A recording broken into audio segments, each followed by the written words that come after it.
హృదయపూర్వకంగా తెలియపరుచుకుంటున్నా. అలాగే మాతో పాటు వేదికటువంటి దేవుని దాసులు నా తోటి సేవకులైన ప్రతి ఒక్కరికి పేరు హృదయపూర్వక వందనాలు. చిన్న ప్రార్థన చేసుకుని దేవుడి వాక్యం పడదాం. ప్రార్థన. దయగలిగిన తండ్రి, మీ సన్నిధిలో మరొకసారి తండ్రి మాకు అనుగ్రహించిన సమయం బట్టి దేవా ఉదయంగా చూపిస్తున్నాను తండ్రి. మాటలు మేము తండ్రి మీరే తండ్రి మాకు బోధించిన మీ వాకులు తండ్రి మీరే మీ ఆత్మచేత మాకు విలపించమని కోరుతున్నాను. సంయోజితమైన జ్ఞానంతో తండ్రి మీ మాటలు బోధించినప్పుడు తగిన శక్తిని మీ సహాయం నాకు దయచేయండి. వీటిలో మీ బిడ్డలో కూడా తండ్రి పరిపూర్ణమైన గ్రహింపులను అనుగ్రహించమని కోరు.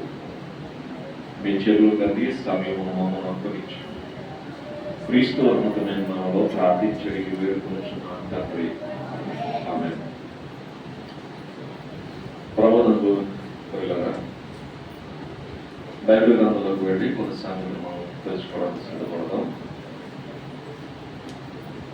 సామెతల గ్రంథంలో రాయబడుతున్నటువంటి ఒక సందర్భం. గత దినాన మళ్ళా ఈరోజు ఉదయకాలం సామెతల నుంచి కొన్ని విషయాలు మనం నేర్చుకున్నాం.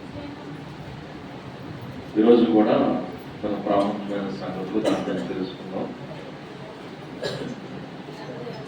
తమ్ముడు క్వశ్చన్ అడిగారు, మొక్కుబడి గురించి దాని గురించి చెప్దాం అనుకున్నాను. కానీ స్టాండర్డ్ కొంచెం ఎక్కువ దాన్ని అందుకే దాన్ని పౌజ్లో పెట్టేసి తర్వాత మాట్లాడతాను. తర్వాత వచ్చినప్పుడు మిగిలిన చూద్దాం. అందరికీ అవసరమైన కొన్ని సంగతులు లేఖనాలను గురించి చూద్దాం. సామెతల గ్రంథం 30వ అధ్యాయంలో 6 గారు చూపిస్తున్నటువంటి కొన్ని జీవుల గురించి మనం మాట్లాడతాం. ఏంటవి అన్నప్పుడు భూమి మీద చిన్నవి 4 కాదు, అయినా అవి మిక్కిలి జ్ఞానం కలిగినవి అన్నట్టు. చాలా తెలివితేటలు. ఎన్ని తెలివితేటలు దీనికి ఉన్నాయి అన్నట్టు. దాంట్లో ఒకటి చీమ, రెండవది కుందేలు, మూడవది మెడత. తెలుసు కదా మనకి మెడత? తెలుసనే లేదు? ఖచ్చితంగా మనందరూ తెలుసుకోవాలి. తెలియనివి ఏవి దేవుడు ఇక్కడ పెట్టలేదు. ఇంకా చెప్పాలంటే మనం చూడని వాటి గురించి ఇక్కడ మాట్లాడలేదు. మనం చూసినవి, మనం గమనించినవి మాట్లాడలేదు. ఏంటిది అన్నప్పుడు మెడత. దాని సైజు తెలుసు మనకి, దాని స్థితి మనకు తెలుసు. దీని గురించి మాట్లాడితే ఏమంటే మెడతలకు రాజు లేడు అన్నట్టు. ఎవరు లేరట? రాజు లేడట. దీని మీద వచ్చిన కాంట్రవర్సీ కూడా ఉంది. ఏట కాంట్రవర్సీ అంటే మెడతలకు రాజు లేకపోవడం ఏంటి? రాజు ఉన్నాడని బైబిల్ చెప్పింది. పైగా ఆ రాజు ఎవరో చూడండి అని చెప్పి రాజును చూపిస్తూ ఉంటారు. ఆ చెప్పబడ్డ సందర్భం మనం చూడగలిగితే ప్రకటన గ్రంథం 9వ అధ్యాయంలో రాయబడుతున్న సందర్భాన్ని మనం చూసినప్పుడు ప్రకటన గ్రంథం 9వ అధ్యాయంలో రాయబడుతున్నటువంటి ఒక సందర్భం. ఇక్కడ రాయబడుతున్న సందర్భాన్ని మనం చూడగలిగితే ఒక భూమి మీద రాలిపోయినటువంటి ఒక నక్షత్రం గురించి మాట్లాడుతాం. ఆ నక్షత్రానికి అగాధం యొక్క తాళం చెవి ఇవ్వబడిందట. ఆ తాళం చెవి తీసుకుని ఏం చేసింది అంటే అగాధమును తెరిచిందట. ఆ ఎప్పుడైతే అగాధాన్ని తెరిచిందో ఆ అగాధంలో నుంచి పొగ బయటకు వచ్చింది. ఆ పొగలో నుంచి ఏం బయటకు వచ్చినాయి? మెడతలు బయటకు వచ్చినాయి. ఆ మెడతలు దేవుడు ముద్ర లేనటువంటి మనుషులను బాధిస్తున్నాయి, బాధపరుస్తున్నాయి. అలాంటి మెడతలు అంతకు ముందు లేవు, తర్వాత ఉండవు. ఇలాంటి భయంకరమైన మెడతలు మనుషుల్ని బాధిస్తున్నాయి అంటారు. మెడతల గురించి మాట్లాడుతూ భయంకరమైన మెడతలు భూమి మీదకి వచ్చినాయట. ఆ భూమి మీదకి వచ్చి ఆ మెడతలు ఏం చేస్తున్నాయంటే మనుషులు ఏం చేస్తున్నాయి? బాధపరుస్తున్నాయి. ఈ బాధపరుస్తున్న ఈ మెడతల గురించి మాట్లాడుతూ 11వ వచనంలో రాయబడుతుంది. మాట్లాడు 9వ అధ్యాయం 11వ వచనం. పాతాళపు దోత వాటి మీద రాజుగా ఉన్నాడు. ఇక్కడ ఏం రాయబడుతుంది? ఆ మిడతలకు రాజెవరు? పాతాళపు దోత. ఈ పాతాళపు దోత మిడతల మీద ఏమై ఉన్నాడు? రాజై ఉన్నాడు. ఇప్పుడు చెప్పండి, మిడతలకు రాజు ఉన్నాడా లేడా? ఆగూరు గారు ఏమన్నాడు? మిడతలకు రాజు లేడు అన్నాడు. మిడతలకు రాజు లేడని సామెతల గ్రంథంలో ఆగూరు గారు మాట్లాడుతుంటే, ప్రకటన గ్రంథంలో యోహాను గారు మాట్లాడుతున్నారు. యేసుక్రీస్తు ప్రియ శిష్యుడైనటువంటి యోహాను గారు మాట్లాడుతున్న ఈ మాట పేరు గమనిస్తే, మిడతలకు రాజు ఉన్నాడట. ఎవరా రాజు? పాతాళపు దోత. ఎందుకంటే మీరు ఎప్పుడు గమనించండి, బైబిల్ మీద ఈరోజు చాలా మంది మాట్లాడుతున్నారే బురద చల్లుతో. ఇలా బురద చల్లుతూ మాట్లాడే వాళ్ళకి ఆయుధాలు ఎవరు ఇచ్చారనుకుంటున్నారు? మన బుర్ర తక్కువ వాళ్ళందరూ ఇచ్చారు. ఎందుకంటే మనం మన వాళ్ళని కౌంటర్ ఇస్తున్నామని చెప్పి ఈ బైబిల్ తర్జన భర్జన చేసేసారు. ఇది కూడా మాట్లాడితే ఎవరో కాదు, క్రైస్తవులే. కాబట్టి మిడతలకు రాజు ఉన్నాడు. ఆ రాజు ఎవరో కాదు, పాతాళపు దోత. ఈ మిడతలు ఇంకా చెప్పాలంటే మనుషుల్ని బాధించేవి ఏవైతే ఉన్నాయో, దోమలు కావచ్చు, ఎలకలు కావచ్చు, ఇంకా మిగిలిన మనుషులను బాధించాలని చూసారా, వాటన్నిటికీ రాజు ఎవరు అంటే పాతాళపు దోత. వాడే సాతాను అని చెప్తారు. కాబట్టి ఇంకా ముందుకెళ్ళి ఒక స్టెప్ ముందుకెళ్ళి వీళ్ళు చెప్పిన మాట ఏంటంటే, మిడతలను కలిగించేది దేవుడు కాదు, ఎవరు? సాతాను. దోమలు పుట్టించింది దేవుడు కాదు, ఎవరు? సాతాను. ఇలా ప్రతిదీ కూడా ఇదిగో వీటిని పుట్టించింది దేవుడు కదా. ఎందుకంటే దేవుడు చేసినవన్నీ ఏంటవి? మంచివి. మంచివి కాని ఎవరు చేశారు? సాతాను అని చెప్పి చాలా మంది ఏమనుకుంటారంటే దేవుని మనం కాపాడేస్తాం అనుకుంటారు. దేవుడు గమనించండి, బయట వాళ్ళైతే వాళ్ళ దేవుని కాపాడుకోవాలి. మన దేవుడు మనం కాపాడుకోవాల్సిన అవసరం లేదు. ఆయన మనల్ని ఏం చేస్తాడు? అందుకే మతాన్ని అయితే నువ్వు కాపాడాలి, దేవుడైతే నిన్ను కాపాడతాడు. అందుకే చూడండి, చాలా మంది వాళ్ళ మతాన్ని వాళ్ళ దేవుడిని కాపాడుకోవడం కత్తిరించి తిరుగుతున్నారు. మా మతం ఏమైపోతుందో అని, మా దేవుడు ఏమైపోతుంది. దేవుడికి ఏదో ఆపద చేసినప్పుడు ఎవరి వల్ల? మనుషుల వల్ల. ఎవరికి ఆ దేవుడి కట ప్రమాదం వచ్చేస్తట, మా దేవుడు ఏమైపోతుంది బెంగెట్టుకున్నారు చాలా మంది. మనకు ఆ బెంగేం అక్కర్లా. మన దేవుడు మనల్ని కాపాడతాడు. మన దేవుడు మనం కాపాడవలసిన అవసరం లేదు.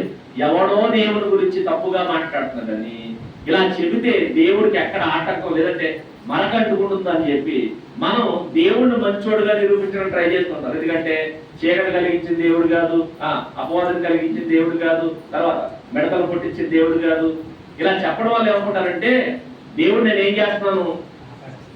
కాపాడేస్తున్నాను ఫీలింగ్. ఎందుకంటే ఒరే మనుషులు బాధించే వాటిని ఎందుకు దేవుడు చేశాడు అని అడిగితే దేవుడికి ఎక్కడ ఆటంకం వచ్చేస్తుందో. ఎందుకంటే దేవుడు మంచి చేస్తాడు తప్ప చెడ్డవి చేయడు అని చెప్పడానికి ఇవి దేవుడు చేయలేదు అంటారు. ఇవి దేవుడు చేయలేదా? దేవుడే కలిగించాడు. దేవుడే కలిగించాడు. దోమలు పుట్టించింది ఎవరు? దేవుడే. నెక్స్ట్ ఎలకలు పుట్టించింది ఎవరు? దేవుడే. మరి ఎందుకు పుట్టించాడు? కొన్ని పుట్టించాలి. ఎందుకంటే దారి తప్పుతున్న వాళ్ళు లైన్ చేయడానికి ఏం చేయాలి? ఇంకా చెప్పాలంటే మొదట ముళ్ళు లేవు. ముళ్ళు ఉన్నాయా? ముళ్ళ చెట్లు లేవు. ఎప్పుడు వచ్చినాయి? మనిషి తప్పు చేసినప్పుడు ఆ ముళ్ళ చెట్లు పుట్టించింది ఎవరు? దేవుడే. ఎప్పుడు పుట్టించాడు? తప్పు చేసిన తర్వాత వచ్చినాయి. అవునా? వస్తాయి. ఎందుకంటే మనిషి తప్పు చేస్తున్న తర్వాత దారి తప్పుతున్న మనిషికి బుద్ధి చెప్పడానికి కొన్ని రప్పిస్తాడు. మీరు ఆలోచించండి, ఒకప్పుడు తుపాకులు ఉన్నాయా? మరి ఎవరు కనిపెట్టారు? మనుషులే. ఎందుకు తయారు చేసుకున్నారు? దేనికి? ఇది మారణాయుధం కదా, మారణ ఆయుధం. అది ఈ మారణాయుధాన్ని ఎందుకు తయారు చేశారు? ఎందుకంటే దాని అవసరం ఉంది. ఎవరి కోసం? మంచోడి కోసం కాదు. ఎవరి కోసం? దొంగల కోసం. మనుషులు చంపేదాన్ని మనిషి తయారు చేసుకుంటాడంటే తయారు చేసుకుంటాడు. మంచిది కాదు కదా, మంచిది కాదు. అందుకే ఈ తుపాకును తయారు చేసింది గవర్నమెంటే కదా అని మనం జోబులు పెట్టి తిరిగా అనుకుంటే ఏం చేస్తాం? వేసుకెళ్ళి లోపలేస్తాం. అవి నీ దగ్గర ఉండకూడదు. మరి ఎవరి అండర్లో ఉండాలి? ప్రభుత్వం అండర్లో ఉండాలి. ప్రమాదకరమైన మనిషి చేసుకుంటాడంటే చేసుకుంటాడు. నువ్వే చేసుకున్నావు కదా. ఎందుకు చేసుకున్నావు అంటే కొందరు దుర్మార్గులు ఏం చేయడానికి? శిక్షించడానికి తయారు చేసుకుంటాడు. అలాగే దేవుడు కొన్ని తయారు చేశాడు. దేనికి? మనుషులకు బుద్ధి చెప్పడానికి. ఇంకా చెప్పాలంటే కరోనా అంతకు ముందు ఉందా? లేదు. ఎప్పుడు వచ్చింది?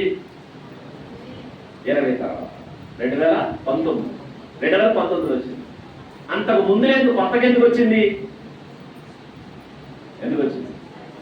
మనల్ని ఎవరు ఆపేది అన్నారు చాలా మంది. ఇది మన డైలాగ్ కాదు, ఏపీలో వినబడింది కాదు. ప్రజలందరం తెలుసా మేము ఎక్కడికి వెళ్ళిపోతున్నాం? ఆకాశంలో ఉన్న చంద్రుడి మీద కూడా వెళ్ళిపోతున్నాం, గ్రహాల మీద కూడా వెళ్ళిపోతున్నాం, ఇంకా వెళ్ళిపోతాం అని చెప్పి చెప్పండి. మమ్మల్ని ఎవరు ఆపేది? అప్పుడు అంది, మేము మన ఆపడానికి ఎవరో రావాలంటరా? ఎవరు? కంటికి కనబడిని నేను వస్తే చాలు. ఎవరికైనా కనిపించింది కరోనా? ఎవరు కనపడలేదు. కానీ ఎవరిని ఇంట్లో నుంచి బయటికి రాదు. ఎవరు ఆపారు? అది పుట్టించింది ఎవరు? కొన్ని వస్తాయి. ఎందుకంటే నీ కళ్ళు నెత్తికెక్కేసినాయి అనుకో, నెత్తికెక్కేసిన కళ్ళు కిందకి దింపాలంటే ఏం చేయాలి? కొన్ని కొత్త వాటిని పుట్టిస్తాడు.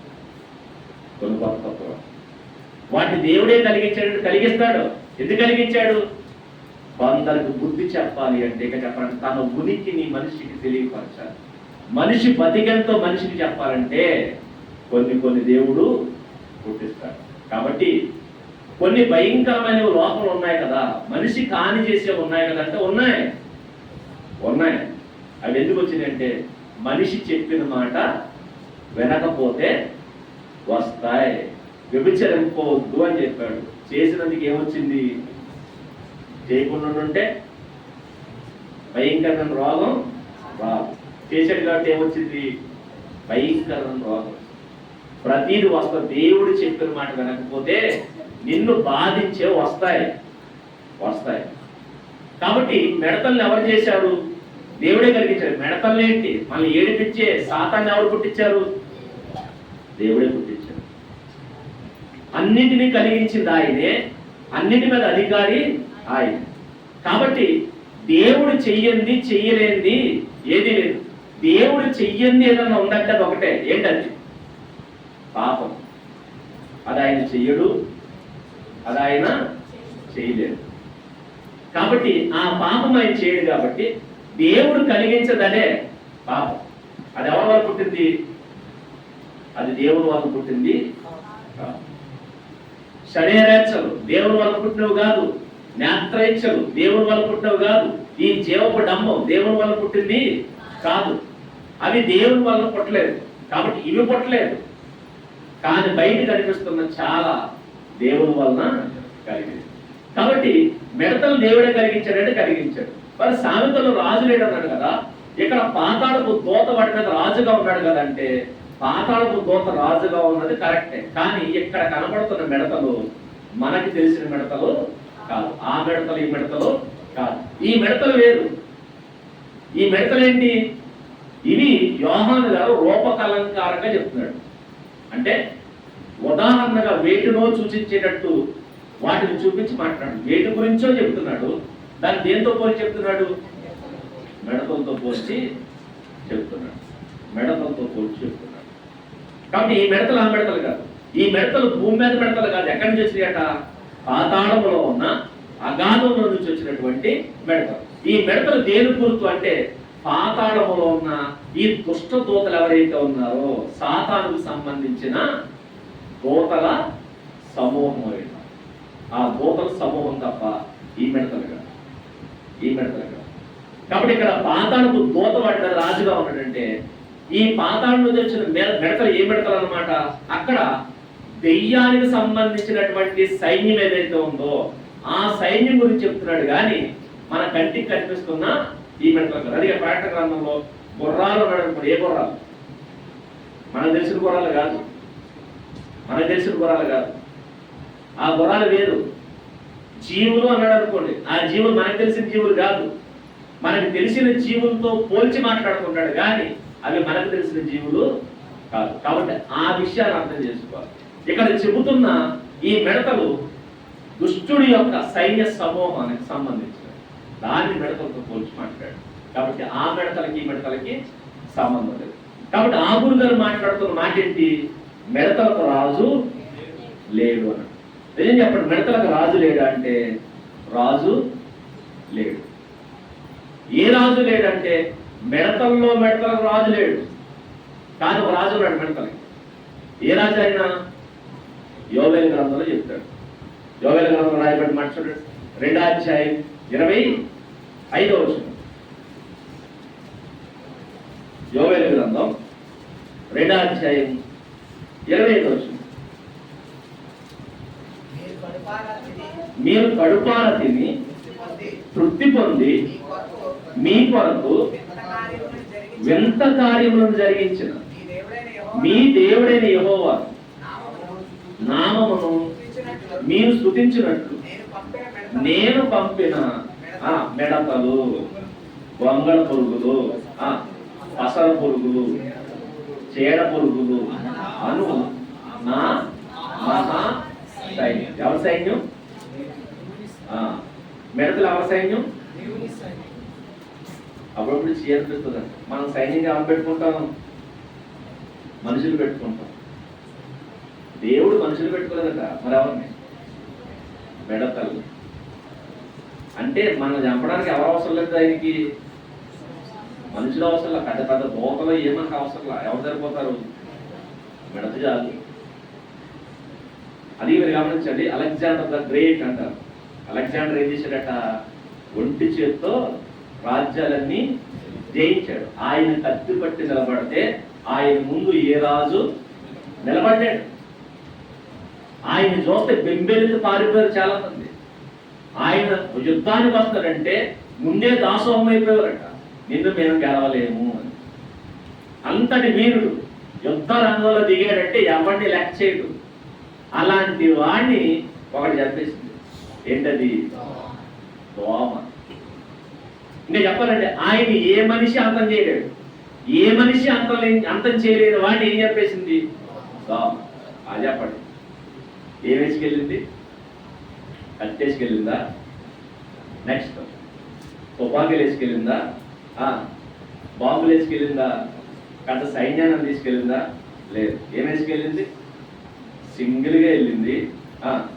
దాని కత్తి ఏమన్నారు? దాని కత్తే, దాని ముక్కే దాని.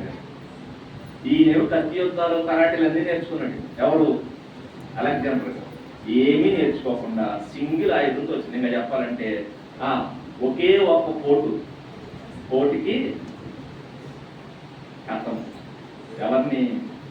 ప్రపంచ వీరుణ్ణి ఒక్క దెబ్బకు లేపేశాడు. దేని దోమ. అదే ఆయన కెపాసిటీ. అందుకే మనం చెప్పడానికి పెద్ద పెద్ద అక్కర్లా, పెద్ద అక్కర్లు. నేను చంపానంటే పెద్ద అక్కర్లా. అందుకే మన దేవుడి పెద్ద అక్కర్లా, మిగిలిన కూడా కావాలి. మిగిలిన వాళ్ళకి దేవుడి పెద్ద ఆయుధాలు ఇచ్చుకొచ్చేస్తాడు. వెనకాల ఒకటి ఎదర ఒకటి ఆశ, మళ్ళీ ఒకటి కాదు 40 చేతులు ఉంటాయి. దేనికి అంటే ఆయన చెప్తానికి వచ్చానంటాడు. ఆయన చెప్తారు ఇన్ని చేతులు కావాలి, ఇన్ని చేతులు ఉంటే నువ్వే దేవుడు. ఇన్ని చేతులు ఇన్ని ఆయుధాలతో వచ్చి ఎవరిని చెప్తానికి? ఎవరినో చెప్తానికి వచ్చినట్టండి. ఎవరినో చెప్తానికి ఇన్ని చేతులు ఇచ్చి నిన్ను ఆయుధాలతో రావాలా అంటే అర్థం ఏంటంటే మా దేవుడికి అంత కెపాసిటీ లేదండి. మా దేవుడికి చాలా కెపాసిటీ ఉంది. ఎందుకంటే ఆయన రాడు యుద్ధానికి. ఎవరిని? దోమల్ని, మిడతల్ని, పసర పురుగుల్ని ఈ పంపిస్తే చాలు. ఇంకా చెప్పాలంటే కంటికి కనిపించిన వాటిని పంపిస్తాడు. నిన్ను ఎవరిని? మళ్ళీ పైకి సెన్షన్ కాదు, మహా యోధుల్ని బట్టి తెలిపేశాడు. అదే ఆయన కెపాసిటీ. అది ఆయన అంటాడు, ఈ భూమి మీద ఉన్న ప్రతి వాడు ఉన్నట్టు ఆయన కంటికి ఎలా కనపడుతున్నారు తెలుసా? మిడతల్లా కనపడుతున్నాడు. మిడతల్లా. కాబట్టి ఈ మిడతలకు రాజు ఉన్నాడంటే ఉన్నాడు. ఏ రాజు? పరలోకమందున్న మన దేవుడు ఈ మిడతల మీద రాజు. మన ఆగురుగా ఏమంటున్నాడు? మిడతలకు రాజు లేడు. రాజు లేడంటే అర్థం ఏంటి? మిడతల మీద మిడతలకి రాజు లేడు. మిడతల్లో ఏ మిడతల మీద పెత్తనం చేయదు. మిడతల మీద పెత్తనం చేయదు. కానీ మనుషుల్లో మనకు రాజులు ఉన్నారు లేదా? రాజు కాదు, ఎంతమంది రాజులు ఉన్నారు. రాజులు ఉన్నారు మనకి. మిడతలకి ఏం లేదట. అందుకే కొన్నిసార్లు అంటారు పెట్టకట పోత, చేపకట ఈత. ఏం చేయక్కర్లేదు, నేర్పక్కర్లేదు. మరి మనకి మాటలు నేర్పాలి, నెక్స్ట్ పనులు నేర్పాలి, నెక్స్ట్ పాట నేర్పాలి, అన్నీ నేర్పి చావాలి. ఇన్ని నేర్పితేనే కానీ ఏమి వచ్చి చావాలి మన బతికి. ఇప్పుడు పెట్ట గొప్పదా, మనం గొప్పదా? దానికి ఏమీ అవసరం లేదట, దానంతా అదే నేర్చుకుంటుంది. కానీ మనం అన్నీ నేర్చుకోవాలి. చూడండి, మిడతల్లో మిడతకు రాజు లేడు. మరి మనుషుల్లో మనుషులకి ఒక్క రాజు కాదు, ఎంతమంది ఎక్కడి నుంచి చూద్దాం? ఎక్కడి నుంచి? ఫస్ట్ ఇంట్లో చూద్దాం. పిల్లలు ఉంటారు, పిల్లల మీద రాజు ఎవరు తెలుసా? అమ్మ, నాన్న, వాళ్ళే అధికారులు. నెక్స్ట్ ఇద్దరైనా అంటే కాదు, మళ్ళా నాన్న తరపున ఇద్దరు. ఎవరు? నానమ్మ, అమ్మ. నానమ్మ, తాతయ్య. అమ్మ తరపున ఇద్దరు, అమ్మమ్మ. ఎవరి కోసం? ఈడొక్కడి కోసం ఎంతమంది? ఆ నలుగురు, వీళ్ళిద్దరు, ఆరుగురు. ఏం చేయడానికి? వీడి కోసమే. ఇక తర్వాత ఒకవేళ మేనత్త ఉన్నా, లేదంటే మిగిలిన వాళ్ళు ఉన్నా, వాళ్ళు ఎక్స్ట్రా. లేదు వీడికంటే ముందు పుట్టాడు అనుకోని అన్న, వాడు కూడా వీడి మీద ఏం చేయాలి? వాడు వీడిని గైడ్ చేయాలి. ఎంతమంది? ఇది ఇంట్లో అయితే. ఇక బయటికి వెళ్ళాం అనుకోండి, బయటికి వెళ్తే మనల్ని కాపాడడానికి, మనల్ని కంట్రోల్ చేయడానికి ఎవరు? పోలీస్ ఆయన. పోలీసులో మన ఎంతమంది? Constable, head constable, next SI గారు, సిఐ గారు, ఎస్పీ గారు, డిఎస్పీ గారు, ఎక్కడ వాడు ఇది వెళ్ళిపోతుంది. దాని తర్వాత కలెక్టర్ గారు. వీళ్ళందరూ ఎవరు? మన మీద అధికారులు. ఇక మామూలుగా రాజకీయాల్లోకి వచ్చామనుకోండి, ఫస్ట్ వార్డు మెంబర్, తర్వాత ప్రెసిడెంట్ గారు, నెక్స్ట్ మండల ప్రెసిడెంట్ గారు, నెక్స్ట్ జిల్లా ప్రెసిడెంట్ గారు, నెక్స్ట్ ఎమ్మెల్యే గారు, నెక్స్ట్ ఎంపీ గారు, నెక్స్ట్ మంత్రి గారు, తర్వాత ముఖ్యమంత్రి గారు, తర్వాత ప్రధానమంత్రి గారు, తర్వాత గవర్నర్ గారు, రాష్ట్రపతి గారు. స్కూల్కి వెళ్ళామనుకోండి, టీచర్లు, లెక్చరర్లు, వీళ్ళందరూ ఎవరు? ఒక మనిషిని గైడ్ చేయడానికి ఎంతమంది? ఎంతమంది? ఒక మనిషిని కంట్రోల్ చేయడానికి ఎంతమంది? ఎంతమంది ఉన్నారు? ఇప్పుడు ఈ మిడతల దగ్గరకు వస్తే ఆగురు గారు అంటున్నాడు, మిడతలకు రాజు లేడు. రాజు అనగా పోషించేవాడు, నడిపించేవాడు, రక్షించేవాడు, శిక్షించేవాడు, ఈ ఎవరూ లేనట. అంటే స్వేచ్ఛ ఎవరికి ఉంది? ఇప్పుడు రాజు ఉంటే స్వేచ్ఛ లేనట్టే. రాజు అంటే అర్థం ఏంటో తెలుసా? మనకి స్వేచ్ఛ లేనట్టే. రాజు ఉన్నాడు అంటే అర్థం ఏంటంటే నీ స్వేచ్ఛను హరిస్తాడు అని అర్థం. నువ్వు ఒక బానిసవి. ఇశ్రాయేలుకు ఫరో రాజుగా ఉన్నాడు అంటే ఎవరి చేతి కింద ఉన్నారు? ఫరో చేతి కింద. ఫరో చేతి కింద ఉన్నంత కాలం వీళ్ళు ఏమన్నారు? బానిసలు. పైన రాజు ఉన్నాడు అర్థం ఏంటంటే నువ్వు బానిసవి అని అర్థం. ఇప్పుడు మనకి ఎంతమంది రాజులు ఉన్నాడు? మనకి ఎంతమందికి బానిసలు మనం? అర్థమవుతుంది మీకు? మిడతలకి ఏం లేదట, ఎవరికి రాజు లేడు. మరి మనకి ఎంతమంది ఉన్నారు? ఇప్పుడు ఎందుకున్నారు? మిడతలకి రాజు లేడు కదా, వాటికి ఎందుకు లేడు? మనకెందుకు ఉన్నారు? మనకి ఎంతమంది ఎందుకున్నారు? వాటికి ఎందుకు లేడు? చెప్పండి. వాటికి ఎందుకు లేడు? చెప్పండి. ఏ పలుకు ఎందుకు లేడు? మనకి ఎందుకు ఉన్నారు? ఎందుకు లేడు? చెప్పకపోతే చెప్పను. వాటికి రాజు ఎందుకు లేడు? మనకి ఎందుకు ఉన్నాడు? ఎందుకు తెలుసా? అక్కడే చెప్పాడు, మిడతలకు రాజు లేడు. ఎందుకు తెలుసా? అవి బుద్ధి కలిగినవి.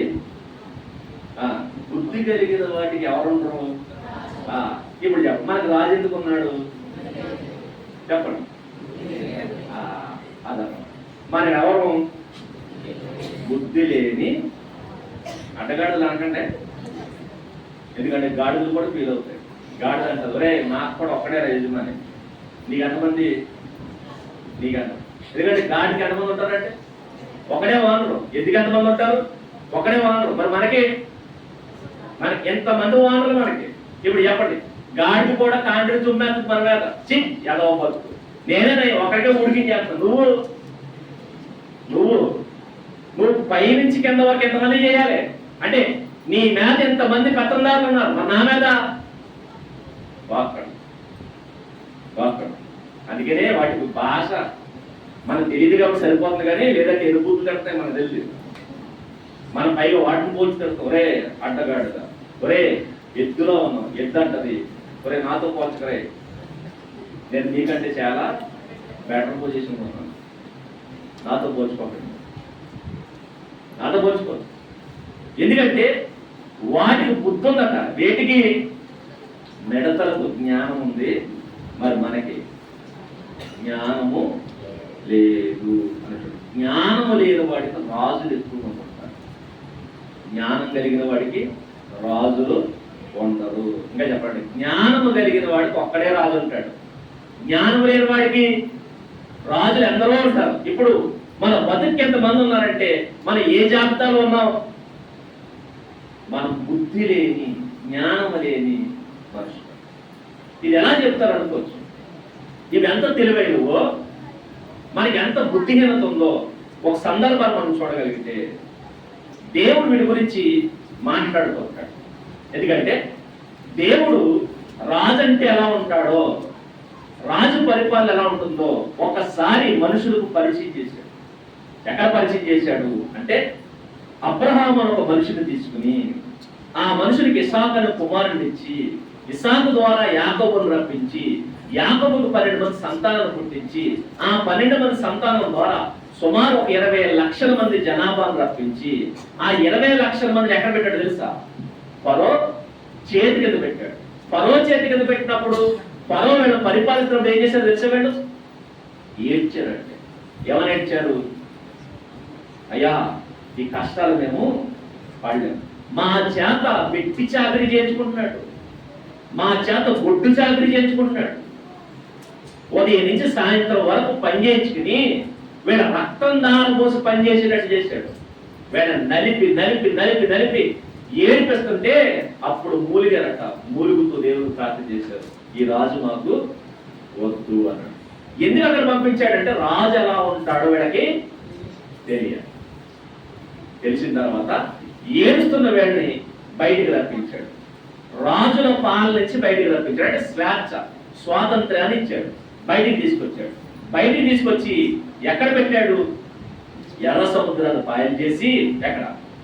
అరణ్యంలో పెట్టి, ఇప్పటి వరకు ఫరో పాలన చూశారు. ఎక్కడ? ఎర్ర సముద్రం అవతల ఫరో పరిపాలన చూశారు, ఎర్ర సముద్రం యువతల నా పరిపాలన చూస్తారు. ఫరో ఎర్ర సముద్రం అవతల మీకు రాజుగా ఉన్నాడు, ఎర్ర సముద్రం యువతల నేను మీకు రాజుగా ఉంటాను, నేను మీకు రాజుగా ఉంటాను అని రాజు పరిపాలన ఎలా ఉంటుందో చూపించాడు. చెప్పాలంటే దేవుడు రాజుగా ఉంటే మనుషుని ఎలా పాలిస్తాడో చూపించాడు. ఎక్కడ పెట్టి? అరణ్యంలో పెట్టి. నేనెలా పాలిస్తానో ఫరో ఎలా పాలించాడు చూసుకోండి అని చెప్పి ఫరో పాలనకి దేవుని పాలనకి వ్యత్యాసం చూపించాడు. పైగా దేవుడు ఎక్కడ తీసుకొచ్చాడు? అరణ్యంలో. దేన్ని తీసుకొచ్చాడు? పరిపాలించడానికి అరణ్యంలో తీసుకొచ్చాడు. నా పాలన ఎలా ఉంటుందో చూడండి అని చెప్పి అరణ్యంలోకి వచ్చారట. వచ్చిన తర్వాత ఇప్పుడు కంప్లైంట్. ఏంటా కంప్లైంట్? నీళ్లు ఎలా ఉన్నాయి? చేదుగా. ఏంటి అరణ్యంలో నీళ్లు దొరకడమే కాదు. నీళ్లు దొరికినప్పుడు ఏం చేయాలి? అరణ్యంలో నీళ్లు దొరికితే ఏం చేయాలి? మీరు చూస్తుంటారు కదా, ఇదివరకు నేషనల్ జియోగ్రఫీ ఛానల్లో ఒక ప్రోగ్రామ్ వచ్చింది, అడవిలో తప్పిపోతే ఎలా బతకాలని చెప్పి. వాడి పేరేదో ఉండేది చూసారా? వాడు వెళ్తున్నప్పుడు నీళ్లు దొరికినప్పుడు పచ్చగా ఉన్న నీళ్లు కనపడతాయి. ఆ నీళ్ళు ఏం చేసేవాడు? కాసుకుని తాగండి అన్నాడా? చూపించాడా? ఒకవేళ తినడానికి ఏం దొరకలేదు అప్పుడు ఏం తినాలి? పాములు దొరికితే పాములు, కప్పలు దొరికితే కప్పలు, ఇంకా పురుగులు దొరికితే పురుగులు, ఏది దొరికితే తినాలి నోరు మూసుకుని. అంతేగాని నాకు పిజ్జా కావాలి, బర్గర్ కావాలి, చికెన్ కావాలి, మటన్ కావాలని అడుగుతారా? అడగరు. ఎందుకు? అది ఏంటది? అరణ్యం. అరణ్యములో ఏది దొరికితే నోరు మూసుకుని ఏం చేయాలి? తినాలి. ఇప్పుడు మీరు ఆలోచిస్తే ఎడారిలో నీళ్లు దొరకడమే కాదు, ఎడారిలో నీళ్లు దొరికితేనట ఎలా ఉన్నట్టు వీళ్ళకి? నీళ్ళు చేదుగా ఉన్నట్టండి. అంటే ఇప్పుడు ఎలా ఉండాలి? తీయగా ఉండాలంట. అంటే బెల్లం కలపమంటారా? పందర కలపాలకి తీయగా ఉన్న నీళ్ళు కావాలంటే ఎక్కడ? అరణ్యం. వీళ్ళు ఏం చేయాలి చెప్పండి? ఒకవేళ అదే అరణ్యంలో మనం పరిపాలిస్తూ ఏ పాలన?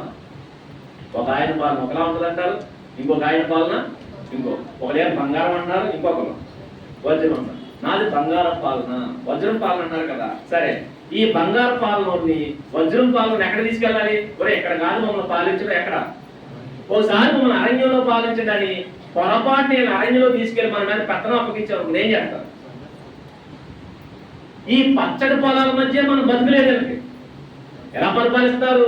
నదులు ఉన్నాయి, సముద్రాలు ఉన్నాయి, నీళ్లు ఉన్నాయి, అడవులు ఉన్నాయి, కొండలు ఉన్నాయి, కోనలు ఉన్నాయి. ఎంత పచ్చడి వాతావరణం ఉంటే తినడానికి తిండి లేదు, తాగడానికి నీళ్ళు లేదు. రాజీగారు వస్తుంది కదా, ఎంతమంది నీళ్ళు లేక ఏడుస్తారు?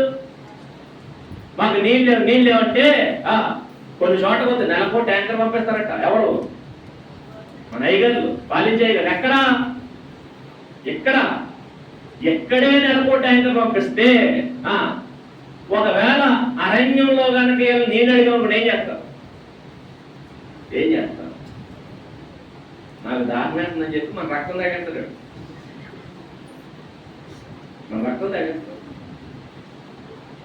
నీళ్ళు అడిగారంటే చూడండి. పైగా నీళ్లు చూపిస్తే ఇలా అంటారు, నీళ్ళు ఎలా ఉన్నాయి?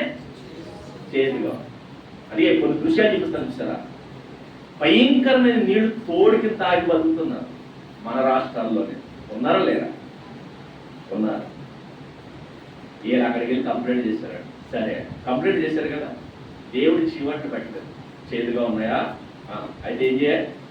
మోషని పిలిచాడు, చెట్టును చూపించాడు, కొమ్మెరవమన్నాడు, కొమ్మను తీసుకెళ్లి నేలలో వేయమన్నాడు. నీళ్ళు ఏమైపోయాయట? మధురం అంటే తీయగా మారిపోయాడు. ఇప్పుడు చూడండి, వీళ్ళ చేదుగా ఉన్నాయన్నారు, దేవుడు తీయటి నీళ్ళు ఇచ్చాడు, తీయటి నీళ్ళు. నెక్స్ట్ పగటి పూట ఏంటది? మేఘస్తంభం, ఏసీ, పైగా మొబైల్ ఏసీ అంటే వీళ్ళు ఎక్కడికి వెళ్తే అక్కడికి వస్తుంది. ఎక్కడ ఏసీ చేశాడు? ఎడాల్లో ఏసీ. మధ్యకాలం మనందరూ వచ్చేస్తున్నారు. ఎవరు? మీ ఇంటికి ఏసీ ఉందా అని అడుగుతున్నారు. మీకు ఎండ గుర్తుపెట్టి ఒప్పుకుందని అడుగుతారు కదా. ఇప్పుడు ఎలాంటి ఎండ ఉన్నారు? మీ ఇంట్లో ఏసీ ఉందా? ఎందుకు ఏసీ ఉంటే రేపు నుంచి పెన్షన్ రాదట మీకు. కొత్త బంపర్ ఆఫర్. ఏసీలు ఉంటే అది రాదు. ఏసీ లేకపోతే రేపు నుంచి మీ ఇంట్లో 4 జతలు బట్టలు ఉన్నాయా? అయితే మీరు కార్డు తీసేస్తూ ఉంటారు. ఎన్ని బట్టలు ఉండాలి? ఒంటి మీద ఒకటి ఉండాలి, దండి మీద ఒకటి ఉండాలి. 2 జతలు ఉంటాయి నీకు. పైగా అప్పుడు కూడా అడుగుతారేమో, అది జీన్స్ ప్యాంట్ ఉందా, దాని కాస్ట్ ఎంత? 1000 రూపాయల ప్యాంట్ అయితే మీకు పెన్షన్ రాసినవు అంటారు. మరి ఎంత ఉండాలి? ఇంకా ఉండి కొద్దిగా ఒంటి మీద పూర్వకాలం మీరు తాటుకున్నట్టు గోసి ఉంటే ఇస్తాం, గోసి కంటే ఎక్స్ట్రా ఉంటే ఇవ్వమన్నా చెప్పాలి. అయినా మనం అంటాం నువ్వే రావాలి. ఇది మన ఇలా ఉంటాయి. అది ఆయన రావాలి, జాబ్ మాకు కావాలి. ఇవన్నీ చేస్తారు. ఇది పరిస్థితి. మనం పాలించేవాడు ఎలా ఉంటారు? వీళ్ళు ఎక్కడేమో సరిగా చూడలేదు. అక్కడ చూడండి, మొబైల్ వేసి వీళ్ళు ఎక్కడికి వెళ్తే అక్కడ. మళ్ళీ పవర్ రాత్రిపూట అగ్నిస్తంభం అట. ఈ అగ్నిస్తంభం ఏంటి? ఎలక్ట్రిసిటీ, నడిచే ఎలక్ట్రిసిటీ. వీళ్ళు ఎక్కడికి వెళ్తే అక్కడికి ఏమవుతుంది? లైట్ పోలైందట. మన లైట్ మన గోడ వస్తాయా? ఈది లైట్ ఈదిలోనే ఉంటుంది. నీ గోడ వచ్చిందా? రాదు. కానీ దేవుడు ఆ రోజు పెట్టిన లైట్ ఏదైతే ఉందో ఆ లైట్ ఎవరిని ఫాలో అయింది? ఇశ్రాయేలు ఎక్కడికి వెళ్తే అక్కడికి వచ్చింది. ఎక్కడికి వెళ్తే అక్కడ వచ్చింది. ఇక నీళ్లు కావాలంటే బండ నుంచి నీళ్లు రప్పించాడు. ఆ నీళ్ళు ఎలా వచ్చి తెలుసా? వీళ్ళు ఎక్కడికి వెళ్తే అక్కడికి ఆ బండలో నీళ్లు ప్రవహించినాయి. ఆ బండలో నీళ్లు వీళ్ళ ప్రయాణం చేస్తుంటే వీళ్ళ వెనకాల ప్రయాణం చేసింది ఏంటి? బండ. అది ప్రయాణం చేసింది. బండలో నీళ్లు వీళ్ళ కూడా ప్రయాణం చేసినాయి. ఎందుకంటే వీళ్ళకి ఎక్కడ నీళ్ళు అవసరమైతే అక్కడ నీళ్లు కూడా వచ్చినాయి. నీళ్లు కూడా వచ్చింది. నదులను అనుసరించి నాగరికత కాదు, వీళ్ళని అనుసరించింది ఒక నది. వీళ్ళు ఎటు వెళ్తే అటు నది వచ్చింది. ఎవరు రప్పించారు? దేవుడు. ఫుడ్ కావాలి ఎక్కడ? ఎడారిలో ఫుడ్ కావాలి. ఏ ఫుడ్? ఆకాశం నుంచి రప్పించాడు. ఎప్పుడు తెలుసా? ఎప్పుడు? తెల్లవారక ముందే మంచు పడుతున్న టైంలో ఏమొచ్చింది? ఆకాశం నుంచి. అంత ఎర్లీగా ఫుడ్ పెట్టేవాడు ఎవడు ఉంటాడండి? అంత ఎర్లీగా. మనం ఆడ చేస్తే ఎప్పుడు వస్తుంది? ఎప్పుడు వస్తుంది? సాయంకాలం వరకు సరిపోయి ఫుడ్ ఎప్పుడు పంపించాడు తెలుసా? ఉదయం మంచు పడుతున్నప్పుడే మనల్ని పంపించాడు. ఎంత కేర్ఫుల్గా చూసుకున్నాడు, ఎంత కేర్ఫుల్గా. నా పాలన ఎలా ఉంటుందో చూడండి అని చూపించాడు. వాళ్ళకి పైగా చిన్న డిసీజ్ కూడా రాలేదు, ఒక చిన్న రోగం కూడా రాలేదు. అంత జాగ్రత్తగా కాపాడుకుంటూ వచ్చాడు. వాళ్ళ కాళ్ళకున్న చెప్పులు అరిగిపోలేదట, వేసుకున్న బట్టలు చిరిగిపోలేదట. కనీసం ఏ మాత్రం చిన్న అవసరత కూడా లేకుండా పెంచాడు.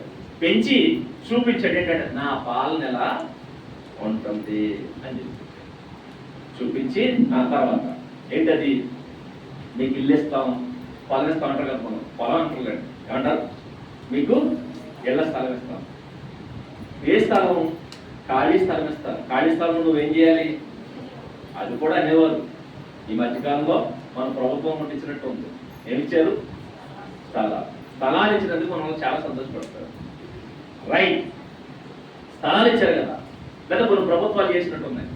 పై ఇల్లు కట్టి కొన్ని ఇచ్చినట్టు ఉంది. ఎవరంటే ఇందిరమ్మ గారి నుంచి అనుకుంటా. ఇందిరమ్మ ఇల్లు.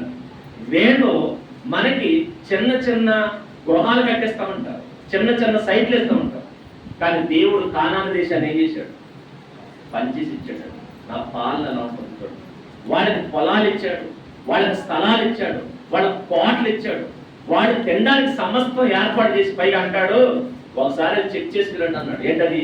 నేను మీకు ఇచ్చు దేశం ఎలా ఉంటుందో ఒకసారి వెళ్ళి చూసిరండి అని చెప్పి వాడిని పంపించి ద బెస్ట్ అని చెప్పిన తర్వాత అప్పుడు ఇచ్చాడు. తెలుసు కదా మనకి, ఒక ద్రాక్ష గెల గుత్త. ద్రాక్ష పళ్ళు ఏమంటాం మనం? గుత్త అంటాం. మనకు కాసేవి గుత్తులు, మరి కానాన్ దేశంలో కాసేవి గెలలు. గెలంత ఏంటంటాం? అరటి గుత్తను, అరటి గెల అంటాం. కానీ మనకు అరటి గెల అయితే, అరటి చెట్టు ఎలాగైతే గెల కాస్తుందో కానాన్లో ద్రాక్ష గెలగా కాస్తుంది. ద్రాక్ష గెల. మరి అక్కడ అరటిగుండ ఎలా కాస్తుందో అరటి చెట్టు ఎలా కాస్తుంది. అలాంటి చోటికి పంపించాడు, పంచించాడు. నా పాలన ఎలా ఉంటుంది అని చెప్పి ఆయన కానాను దేశంలో అరణ్యము నుంచి ఎక్కడ వరకు? కానాను వరకు నడిపి వీళ్ళకి ఆస్తులు పంచించి నా చేతి కింద ఉండండి అంటే వీళ్ళు ఏం చేశారు చూడండి. సమూయేలు గ్రంథం, మొదటి సమూయేలు గ్రంథం 8వ అధ్యాయం. మొదటి సమూయేలు గ్రంథం 8వ అధ్యాయంలో రాయబడుతున్న సందర్భాన్ని మనం చూడగలిగితే 8వ అధ్యాయం 7వ వచనం. అందుకు యెహోవా సమూయేలుకు సెలవిచ్చినదేమనగా, జనులు నీతో చెప్పిన 5వ వచనం చదువు. 5వ వచనం. చిత్తగించుము, నీ వృద్ధులు నీ కుమారులు నీ ప్రవర్తన వంటి వారు కారని చెప్పి సకల జనుల మర్యాద చెప్పున మాకొక రాజును నియమించు. ఏం కావాలంట? ఎంతమంది? ఒక రాజు. మాకు ఎంతమంది రాజులు కావాలి ఇప్పుడు? ఒక రాజుని నియమించు. మరి పైగా సకల జనుల మర్యాద. ఎప్పుడైతే ఈ మాట చెప్పారో ఫస్ట్ ఫీల్ అయింది ఎవరనుకున్నారు? సమూయేలు ఫీల్ అయ్యాడు. సమూయేలు ఫీల్ అయ్యి దేవుడు చెప్పాడట. దేవుడు చెప్తే దేవుడు ఏమంటాడు తెలుసా? దేవుడు ఏమంటాడంటే 7వ అందుకు యెహోవా సమూయేలు సెలవిచ్చినగా జనులు నీతో చెప్పిన మాటను బట్టి జరిగించు అని. వారు నిన్ను విసర్జించలేదు, తమ్మును ఏలకుండా నన్ను వదిలేశారు. నిన్ను కాదంటాం, ఏమన్నా నన్ను కాదంట. వాళ్ళు పైగా కంప్లైంట్ ఏంటనుకున్నారు?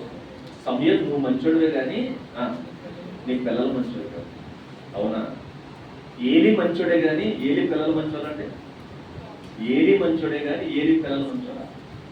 ఏలి పిల్లలు మంచోడు కాకపోతే ఏలి పిల్లలను పీకేసి ఎవరు పెట్టాడు? ఇప్పుడు సమూయేలు మంచోడే, సమూయేలు పిల్లలు మంచోడు కాదు. మంచోడు కాకపోతే దేవుడు ఏం చేస్తాడు? వాడు చూసి కోరుకుంటాడా? సమూయేలు పిల్లలు సరిగా లేకపోతే ఏం చేస్తాడు? సమూయేలు పిల్లలను పీకేసి సమూయేలు లాంటి వాటిని ఇంకొకటి పెడతాడు. ఇంకా చెప్పాలంటే ఏలి కంటే ఉత్తముడు పెట్టలా సమూయేలే.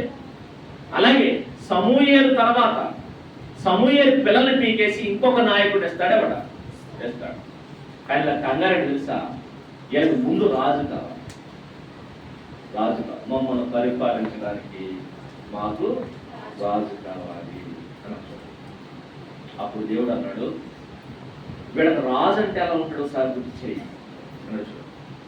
ఎలా ఉంటాడు అంటే రాజుగారు వస్తారు, నీకు ఉద్యోగాలు ఇస్తారు అన్నట్టు. 10వ సమూయేలు తన రాజును అడిగినందుకు జనులు యెహోవా మాటను అడిగిన జనులకు యెహోవా మాటలను వినిపించి ఇలా చెప్పారు, ఏమని? మిమ్మును ఏలబోవు రాజు ఎట్టువాడనగా అతడు మీ కుమారులు పట్టుకుని ఏం చేయడానికి రాజాలను తోలే. ఇదే జాబ్ అంటే. రాజుగారు వచ్చి ఏం చేస్తారు?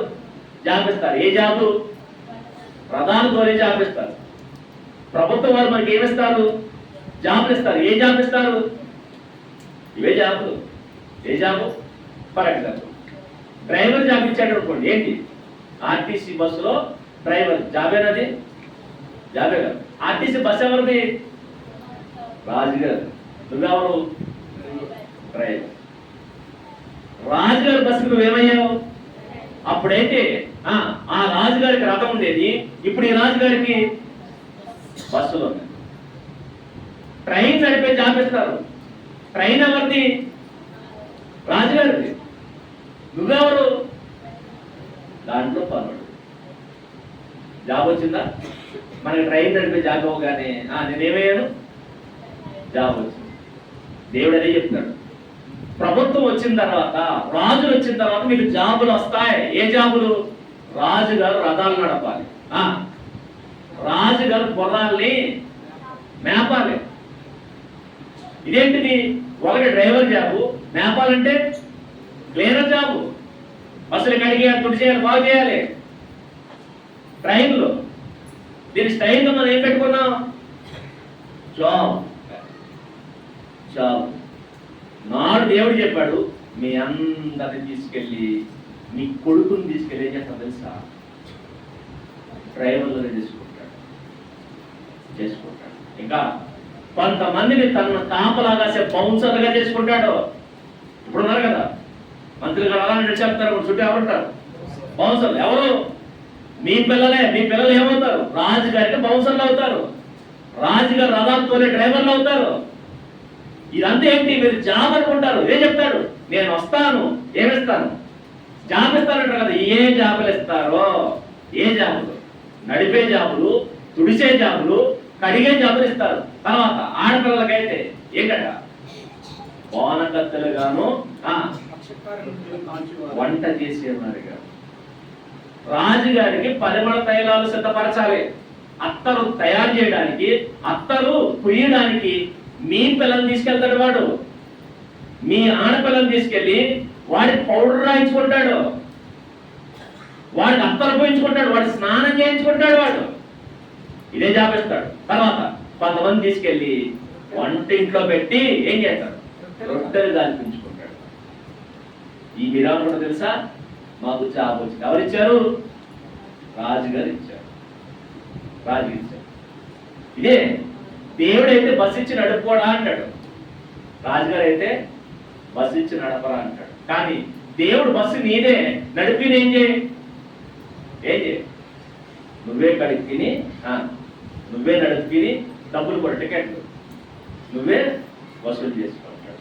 రాజు అయితే నువ్వు నడుపు, నువ్వు కడుగు, తుడుగు, వచ్చిందంతా నాకు ఇచ్చే, నేనేం చేస్తాను నీకు చేస్తా. ఏది బాగుంటుంది చెప్పండి? దేవుడు బస్సు ఇచ్చి వారు నీదే నడుపుకో, దాని మీద వచ్చిన డబ్బులు నువ్వే తీసుకో అన్నాడు, నువ్వే తీసుకో అన్నాడు. కానీ ఈ రాజుగారు ఏమంటాడు? బస్సు నడుపుకో, డబ్బులు నాకు ఇచ్చే, నేను తర్వాత నీకేమిస్తాను. ఇప్పుడు చెప్పండి, ఆ జీతం ఎవరిది? నువ్వు నడుపు అంటే నువ్వు సంపాదించిన డబ్బుల్లో నుంచి ఏం చేస్తాడు? తీసి నీకు ఇస్తాడు. ఎంత ఇస్తాడు? ఏదో వీడియో చూశానండి, ఎవడో ఆడే పాపం బడ్జెట్ ఇస్తాడు, బడ్జెట్ సాయంత్రం వచ్చి ఆడే డబ్బులు లాగేసుకుంటాడు, లాగేసి చేస్తాడు, తెల్లారికి పెట్టుబడి పెడతాడు, రూపం ఉండదు, లాగేసుకుంటాడు, మొత్తం ఏడుస్తాడు. ఈ టైం అంట నెలకి జీతం ఇస్తాడు. నువ్వు సంపాదించింది నువ్వు పట్టుకెళ్ళిపోయేది కాదు. పైగా అదైనా బాగుండు, నువ్వు సంపాదించి నువ్వు ఇవ్వడమే కదట. ఎదవసరికి ఇంకేం చెప్తాను చూడండి, ఎదవసరికి ఇంకేమన్నా చూడండి, 15 నీ ధాన్యములోను ద్రాక్షారసములోను 10వ భాగం తీసుకుని తన పరివారం అంటే ఎవరు? నాకు ఇచ్చాడు జాబు, ఈ జాబ్ చేసేవాడు అందరికీ జీతాలు ఎక్కడి నుంచి ఇస్తాడట? మీ ధాన్యములో నుంచి. నెక్స్ట్ మీ ద్రాక్ష తోటలో నుంచి తీసుకుని ఏం చేస్తాడు? 10వ భాగం తీసుకురట జీతాలు ఇస్తారట. ఓరకనిస్తున్నాడు వాళ్ళకి. వాళ్ళు ఏం చేశారు? పని చేశారు. పని చేసిన వాడికి జీతం ఇవ్వడానికి మళ్ళీ ఎవరు డబ్బులు? ఇంకా చెప్పాలంటే తండ్రి ఉన్నాడు, తండ్రికి ద్రాక్ష తోట ఉంది, తండ్రికి 10 ఎకరాల పొలం ఉంది. ఈ 10 ఎకరాల పొలంలో నుంచి 10 తోటల్లో నుంచి 10వ మంది ఎవరు ఎట్టుకుపోతున్నారు? రాజుగారు ఎట్టుకుపోతారు. రాజుగారు ఎట్టుకుపోయి పైగా ఈయనకి తోటలే కాదు 4 కొడుకులు ఉన్నారు. ఈ 4 కొడుకులకి జాబ్ ఇచ్చాడు ఎవరు? రాజుగారు. ఇప్పుడు ఈ 4 కొడుకులకి జీతాలు ఇస్తాడు. ఎక్కడి నుంచి? ఈ దగ్గర నుంచి జీతం తీసుకుని తండ్రి దగ్గర నుంచి 10వ భాగం తీసుకుని కొడుకులకి ఏం చేస్తాడు? జీతం ఇస్తాడు. ఇప్పుడు కొడుకులకు వచ్చే జీతం ఎవరిది? తండ్రి. కొడుకు కష్టం ఎవరిది? రాజు. కొడుకు కష్టం రాజు ఎందుకు పోతున్నాడు? కొడుకుకి జీతం తండ్రి దగ్గర నుంచి తీసుకుని వస్తాడు. తండ్రి దగ్గర నుంచి. ఇది పరిపాలన అన్నాడు. చేసే పరిపాలన అంటే అయ్యగారు రోడ్లు వేశారంట. ఎవరి? వాళ్ళ తాతగారు ఆ స్తంభం చేశారా? అవునండి. అయ్యగారు ఇల్లు కట్టించారంట రాజుగారు. ఎవరు ఆ స్తంభం వేసి కట్టించారు? వాళ్ళ తాత సంపాదించి నమ్మేశారా? ఎవరు డబ్బులు అంటే? రోడ్లు వేసిన డబ్బులు ఎవరివి? మనమే. ఎలా వెళ్ళి? పన్నులు. ఎలా పన్నులు? అప్పుడే నేను 10వ తీసుకున్నారట, మరి ఇప్పుడు 10వ అనకూడదు. చెప్పారు కదా మొన్న, పెట్రోల్ కొనేదంతట 10 రూపాయలట, అమ్మేదంతట 100 రూపాయలట. ఇది ఎన్నో వంతు? ఎన్నో? చూడండి, అంటే ఎంత? 30 రూపాయల? 30 రూపాయలు కొన్నారట, పన్ను వేసారు. ఎంత? జస్ట్ 70 రూపాయలు వేసారు. 80 వేసారు. 80 వేసి ఏం చేశారు? 80 ఎందుకు వేశారు సార్ అంటే అంటాడు, జీతం వద్దా? ఎవరికి? మీ అబ్బాయికి జీతం కావాలి వద్దా? జీతం కావాలంటే ఏం చేయి? 30 రూపాయలది 80 రూపాయలకి 80 రూపాయలు ఎక్స్ట్రా వేసి 110 రూపాయలకి కొను. అమ్ముతున్నారా? ఎవరు? రాజు. ఎవరు కోరుకున్న రాజులు? మనం కోరుకున్న రాజు. ఈయన బాగుంటారండి, మనకి ఈయనే బాగుంటారు. దేవుడు చెప్పాడు, మీకు జాబులు ఇస్తాడు, నెక్స్ట్ మీకు జీతాలు ఇస్తాడు. కానీ జాబులు ఏంటో తెలుసా? వాడికి ఊడికి చేయడు. జీతాలు ఏంటో తెలుసా? మీ దగ్గర నుంచి పట్టు. అందుకే ఇల్లు మందే, కానీ మన ఇల్లుకి ఏం చేయాలట? పన్ను కట్టాలి. పోనీ అయినా ఇల్లు ఇచ్చాడా? లేదు. కానీ ఏం చేయాలి మనం? మన ఇంట్లో మనం ఉండడానికి పన్ను కట్టాలి. నీటి అని ఇచ్చాడా? నీళ్ళు. మన ఇంటికి ఒక పైప్ వేశారు, ఇప్పుడు ఏ బిల్లు కట్టాలి? ట్యాప్ బిల్లు కట్టాలి. మరి దేవుడు నదిలే కలిగించండి, ఇది ఎందుకు వచ్చేటట్టు? అవి మాత్రం లేదు. అది అరణ్యంలో వాళ్ళకి ట్యాప్ బిల్ లేదు, అరణ్యంలో వాళ్ళకి కరెంట్ బిల్ లేదు. ఎందుకంటే మన పైగా పగలంతా ఫుల్ ఏసీ వాడుతున్నారు. మనం గంట వాడుకుంటే ఎంత వస్తుంది? గంటకే మొహం వాసిపోతుంది ఒక్కొక్కడికి. గంట నైట్, ఒక నైట్, అది కూడా 8 నెలలు. గట్టిగా వాడితే 3 నెలలు, 3 నెలలు వాడితే ఒక్కొక్కడికి మొహం వాసిపోతుంది. ఏం చేస్తారు? కట్టలే. ఇది సిచ్యువేషన్. మరి పైగా అప్పుడు ఒక రాజుకి ఎంత అయితే, మరి ఇప్పుడు రాజు పెరుగుతుంది కదా, అందుకే మనకి ఎన్నో వంతు అయింది? 100 వంతు కడతాం. మరి పైగా మనకేమి ఇచ్చారు? మనకి పూల కారు ప్యాకెట్ ఇస్తే సంకలు కొట్టేసుకుంటాం. మాకు పెన్షన్ ఇచ్చారు, మాకు రేషన్ ఇచ్చారు, చాలు మంది, ఇవి చాలు మంది. ఇవన్నీ ఇలా బతికారు. ఇలాంటి వాళ్ళు మీ మీద రాజు చదువుతున్నారు. ఇది మంత్రం. ఇప్పుడు మెడలు జరుగుతుంటారు. మెడతలకి ఎవరు? రాజు లేడు. ఎందుకు లేడు అంటే అవి బుద్ధి కలిగి, మనం బుద్ధి. ఎందుకు బుద్ధి ఏంటి? బుద్ధి అంటే తెలుసు, బైబిల్ ఇచ్చే స్టేట్మెంట్ తెలుసు. బుద్ధి అంటే, బుద్ధి జ్ఞానం అంటే యెహోవా యందు భయభక్తులు కలిగి ఉండుటయే జ్ఞానమునకు. దేవుని యందు భయభక్తులు అంటే ఏమున్నట్టు? జ్ఞానం. దేవుని యందు భయభక్తులు లేకపోతే జ్ఞానం లేదు. ఇప్పుడు మనకి ఎంత మంది రాజులు వచ్చారంటే మనకి ఏం లేదు? జ్ఞానం లేదు. జ్ఞానం లేదంటే యెహోవా యందలి భయము గాని భక్తి గాని లేదు. భయము భక్తి లేకపోతే మీకు ఎవరు పెరుగుతారు తెలుసా? మిమ్మల్ని పాలించే నాయకులు పెరిగిపోతారు. మిమ్మల్ని పాలించే నాయకులు. నాయకులు అంటే గొప్పలు అనుకునేది. నాయకులు అంటే మిమ్మల్ని తినేసేవాళ్ళు అందరూ, మిమ్మల్ని తినేసేవాళ్ళు. అందుకే ఈ భయము భక్తి ఎవరికి ఉందనుకున్నారు? మెడతలకు. ఎలాంటి భయం ఉందో, ఎలాంటి భక్తి ఉందో బైబిల్లో పెట్టి మనం చూడగలిగితే నిర్గమాకాండంలో ఈ మెడతల గురించి సందర్భం ఉంటుంది. నిర్గమాకాండం 10వ అధ్యాయం, నిర్గమాకాండం 10వ అధ్యాయంలో రాయబడుతున్న మాట మీరు చూడగలిగితే 10వ అధ్యాయం, 10వ అధ్యాయంలో 4వ వచనం నుంచి, నీవు నా జనులను పోనీయ నల్లని ఎడల ఇదిగో రేపు నేను మెడతలను నీ ప్రాంతంలోనికి రప్పిస్తాను. ఏం చేస్తానన్నాడు? నీవు గనక నా జనులను పోనివ్వకపోతే, ఫరోకు వార్నింగ్ ఇస్తున్నాడు. ఫరోకు వార్నింగ్ ఇస్తున్నాడు. ఫరోకు వార్నింగ్ ఇస్తూ దేవుడు చెప్పిన మాట ఏంటంటే, నా జనులను పోనవ్వకపోతే నీ మీదకి ఎవరిని పంపిస్తాను? ఎప్పుడు పంపిస్తాను? రేపు అన్నట్టు. ఎప్పుడు? రేపు అన్న. రేపు పంపిస్తాను. ఇప్పుడు ఫరో మీదకి రేపు వచ్చేయాలి. ఈ రోజు దేవుడు వార్నింగ్ ఇస్తున్నాడు. వార్నింగ్ ఇస్తున్నాడు. ఒకవేళ మనల్నే కనుక రేపు రప్పించాలంటే, ఇంకా చెప్పాలంటే ఈ 2 రోజుల మీటింగ్ కోసం మనల్ని ఇక్కడ కూర్చోబెట్టాలంటే ఎన్ని రోజుల ముందు చెప్పాలి? నన్ను చెప్తే ఎవరు చెప్తారా? నన్ను చెప్తారు. ఏం చెప్తాం? ఇప్పుడు చెప్తారేటండి అంటారు. ముందు చెప్పాలి కదండి అంటాడు. ఇంకా చెప్పాలండి, పోలే 4 రోజుల ముందు చెప్పారా? మర్చిపోయానండి అంటాడు. అప్పుడు పాంప్లెట్ వేసాను కదా, చూడలేదు అంటాడు. అప్పుడు ఇది చెప్తారు కథలు. అందుకే ఒక మీటింగ్ మనుషులు రప్పించాలంటే ఏం చేయాలి తెలుసా? మామూలు తలబాధ కాదు, తల పగిలిపోయేంత బాధ, తల పగిలిపోయారు. కానీ దేవుడు ఎంత ధైర్యం చెప్తాడు. ఏమని? నేను రేపు రప్పిస్తాను, మెడతలు రావు, రేపే రావు. కానీ టైం ఇవ్వలేదు. అంటే 24 అవర్స్లో మెడతలు ఎక్కడికి వస్తాయి? ఐగుప్తు దేశం మీదకి వస్తాయి. ఇది చెప్పాడు, రేపు పొద్దున్న వస్తాయి అని చెప్పాడు. ఇప్పుడు రేపు పొద్దున్న వస్తాయంటే ఇప్పుడు ఈయన మెడతలు రప్పిస్తాడు. పైగా మెడతలు ఎలా రప్పిస్తున్నాడు? మీటింగ్ ఏమైనా పెట్టాడా? సమావేశం ఏర్పాటు చేశాడా? అంటే ఏమీ లేదట. ఎలా రప్పిస్తాడు? 12వ.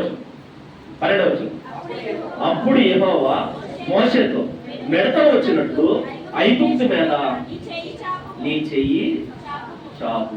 ఏం చేయాలట? మోషే గారి చెయ్యి చాపితే ఏమొస్తాయి? మెడతలు. నీ చెయ్యి చాపుము, అయ్యి ఐగుప్తు దేశం మీదకి వచ్చి ఈ దేశం పైర్లన్నింటిని అనగా అన్నిటినీ నాశనం చేస్తాయి అని చూడండి. అప్పుడు తర్వాత 11 మోషే ఐగుప్తు మీద తన కర్రను చాపగా యెహోవా ఆ పగలంతయు ఆ రాత్రంతయు ఆ దేశం మీద ఏ గాలి? తూర్పు గాలి. ఏ గాలి? ఇప్పుడు మిడతం రప్పిస్తున్నాడు. మిడతం రప్పించడానికి ఒక సిగ్నల్ ఇచ్చాడట. ఏంటా సిగ్నల్? ఇదే సిగ్నల్. ఇంకా చెప్పాలంటే దేవుడు వాటిని రప్పించడానికి పెద్దలతో సమావేశం ఏర్పాటు చేయాల. ఇంకా చెప్పాలంటే ఇశ్రాయేలీలైన వేళ్ళ బయటికి రప్పించడానికి ఎన్ని మీటింగ్స్ పెట్టాడు తెలుసా మోషే గారు? ఈ 20 లక్షల మందిని బయటికి రప్పించడానికి ఎన్ని మీటింగ్స్! నమ్మలేదు వాళ్ళు ఫస్ట్ మోషే. ఎన్నిసార్లు నమ్మలేదు. ఎన్ని సూచక్రియలు చేశాడంటే ఎన్ని సూచక్రియలు! అన్ని సూచక్రియలు చేసి ఫరోని అన్ని సార్లు వార్నింగ్ ఇచ్చి అన్ని సార్లు అతను బెదిరిస్తుంది తప్ప వీళ్ళు నమ్మి బయటికి రాలేదు. కానీ మోషే గారు ఒకే ఒకసారి చెయ్యి చాపితే ఆ చెయ్యి చాపగానే దేవుడు గాలి సిగ్నల్ ఇస్తారట. గాలి సిగ్నల్. ఈ గాలి సిగ్నల్కి ఏమవుతున్నాయంటే తూర్పు గాలి వచ్చింది. మీరు కూడా గమనించి మనకు కొన్ని సిగ్నల్స్ ఉంటాయి. రెడ్ లైట్ వెలిగిందని కూడా వెళ్తాం కదా, ఏం చేయాలి? ఆగాలి. ఎల్లో లైట్ వెలిగితే రెడీగా ఉండాలి. గ్రీన్ లైట్ వెలిగితే వెళ్ళాలి. ఇవి ఎలాగైతే మన సిగ్నల్స్, దేవుడు కూడా కొన్ని సిగ్నల్స్ ఈ లోపల పెట్టాడు. ఏంటది? తూర్పుగా. అంటే మిడతను రప్పించడానికి దేవుడు కబురు పంపించాడు. ఏ కబురు? మనం అంటామే, పెద్దలు ఎవరు వచ్చి మనం పిలిచారు అనుకోండి, సార్ మీరెందుకంటే రావడం? ఎవరు? కాకి చేత కబురు పంపిస్తే నేనేమవుతాను? నేను వచ్చేస్తాను కదా. కాకి చేత కబురు అంటే మీరు రావక్కర్లేదు, మీరు చెప్పక్కర్లా. కాకి చేత కబురు పంపిస్తే కాకుని చరిస్తే కాకి ఏమైనా లాంగ్వేజ్ మాట్లాడుతుందా? ఏం చేస్తుంది? జస్ట్ మీ ఇంటి మీద వాళ్ళని కాకి మా ఇంటి మీదకి వచ్చి కావంటే ఏమవుతాను? నేను వచ్చేస్తాను. ఇంకా అలా కాకుండా మనకి ఎవరో చెప్పకుండా మనమే ఎవరికో బాగోలేదని చెప్పి మనమే పలకరించడానికి వెళ్ళాం అనుకోండి. వెళ్ళిన తర్వాత ఆయన అడుగుతున్నాడు, నాకు బాగోలేదు నీకెవరు చెప్తారు అంటే ఏమంటాం? ఏదో అలా గాలి కబురు తెలుసు. ఇంకా మీకు అర్థం కావాలంటే నాకే అనుకోలేదు, మంచం మీద ఉన్నా. మీకు ఎవరో చెప్తుంది, ఎవరో మాట్లాడుకున్నారు మీ ఊళ్ళో, వాళ్ళ దేవుడు నాకు బాగాలేదట. ఆ మాట్లాడుకున్న వాళ్ళు ఎవరో మీకు తెలియదు. ఎందుకు ఎవరో తెలుసు? నేను తెలుసు. నాకు బాగాలేదని వాళ్ళు మాట్లాడుకుంటుంటే మీరు విన్నారు, విని మమ్మల్ని చూడడానికి వచ్చారు. అప్పుడు నేను అడుగుతున్నాను, నాకు బాగాలేదని మీకు ఎవరు చెప్పారమ్మా అన్నాను అనుకోండి. ఏమంటారు? చెప్పిన వాళ్ళు ఎవరో మీకు తెలియకపోతే ఏమంటారు? దానికి గాలి కబురు అంటారు. ఎవరో మాట్లాడుకుంటే మీకు వినబడింది, వినబడిందని బట్టి ఏం చేశారు? దీనికి గాలి కబురు. అంటే మీకు ఎవరి చేత గౌరవించలేదు, అలా గాలిలో తెలిసిందంటే. ఇప్పుడు మీరు గమనించండి, మిడతలకు దేవుడు గౌరవించాడు. ఏ కబురు? గాలి కబురు. గాలి కబురు అనిపిస్తే ఈ మిడతలన్నీ వచ్చేసినట్టు. తూర్పు గాలి కనపడగానే అలాగే ప్రకృతిలో తూర్పు గాలి చాలా ప్రమాదకరమైంది. తూర్పు గాలి భయంకరమైంది. అందుకే అంటారు కదా, తూర్పున బంగాళాఖాతంలో ఏం పట్టింది? అప్పుడు ఏమవుతుంది? మనకి గుండెలు అదిరిపోతాయి. తూర్పును అనగానే భయపడాలి. తూర్పు గాలి పంపించాడట. ఆ గాలికి ఏమైంది? చూడండి, దేవుడు ఏం చేశాడట? ఆ రాత్రంతయు పగలంతయు పగలంతయు ఆ రాత్రంతయు దేశం మీద తూర్పు గాలి విసర్జన చేసింది. ఉదయం ముందు ఆ తూర్పు గాలికి మిడతలు వచ్చి నిలబడాలి. ఎప్పుడు? ఉదయం ముందు, ఎర్లీ మార్నింగ్ వచ్చేసినట్టు. ఒకవేళ మన కౌరు పెడితే చర్చికి ఎన్నింటికి రావాలి? పాస్టర్ గారు 9గా 2 పక్క ఎన్నింటికి? ఇంటి దగ్గర నుండి లెక్కలేస్తారు, జాతకాలు చూసి కూడా లేక. ఏమని? ఇప్పుడు 9 అయిందా? 9కి ఏమవుతుంది? ప్రార్థన. దాని తర్వాత 9:30 వరకు ఏమవుద్ది? తర్వాత 10 వరకు ఏమవుద్ది? ఆరాధన. ఇవన్నీ లెక్కలేసి అప్పుడు లెక్కలేసినప్పుడు వస్తారండి.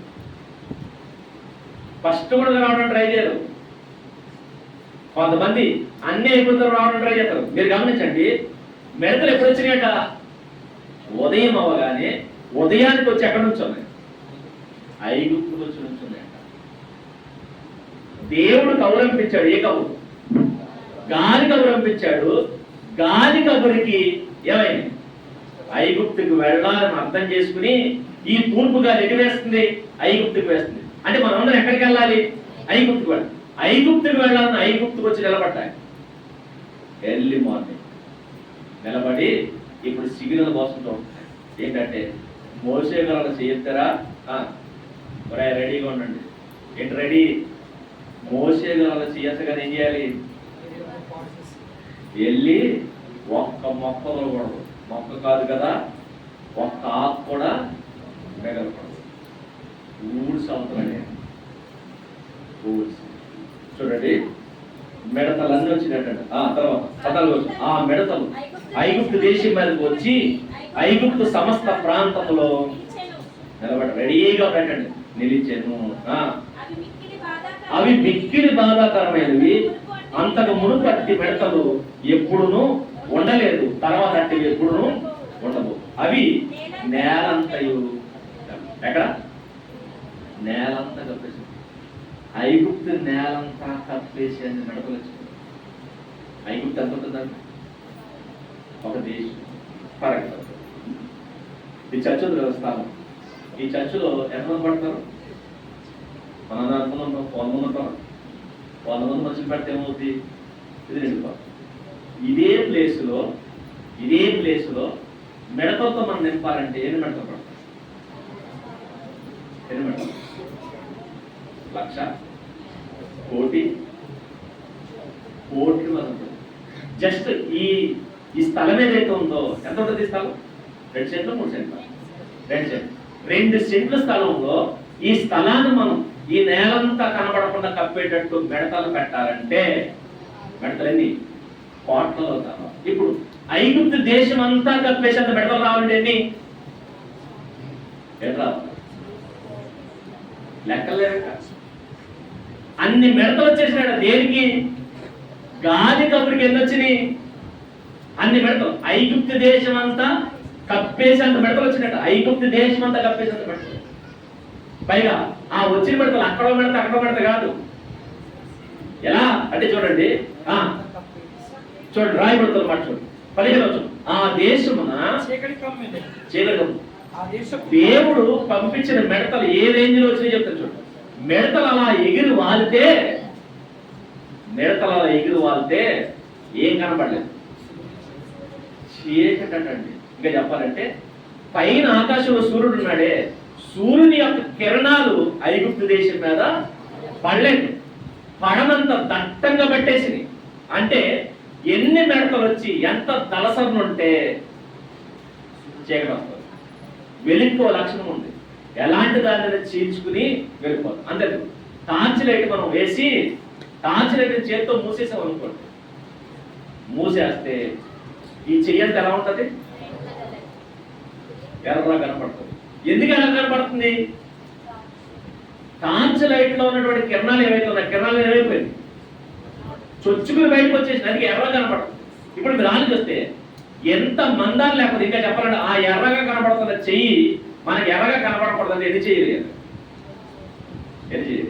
2-3 చేతులు వేస్తారు తప్ప టార్చ్ లైట్ వెలుగు బయటికి రాకుండా మనం ఆపలేదు. ఇప్పుడు సూర్యుడి కిరణాలు ఐగుప్తు మీద పట్టలేదంటే ఎన్ని వర్షాలు ఉంటాయంటారు? ఎన్ని వర్షాలు? ఇప్పుడు చూడండి, ఎన్ని మిడతలు వచ్చినాయి? లెక్క ఆడతారు కావాలంటారా? లెక్క పెట్టలేదని మిడతలు వచ్చేసినాయి. మళ్ళా దేనికి? ఒక గాలి కబురికి. అదే చెప్పారు, యెహోవా యందు భయభక్తులు కలిగి ఉండుటయే జ్ఞానమునకు. మిడతకున్న జ్ఞానం ఏంటని మీరు అడుగుతారేమో. మెడకి ఏ గాలి పంపించాడు?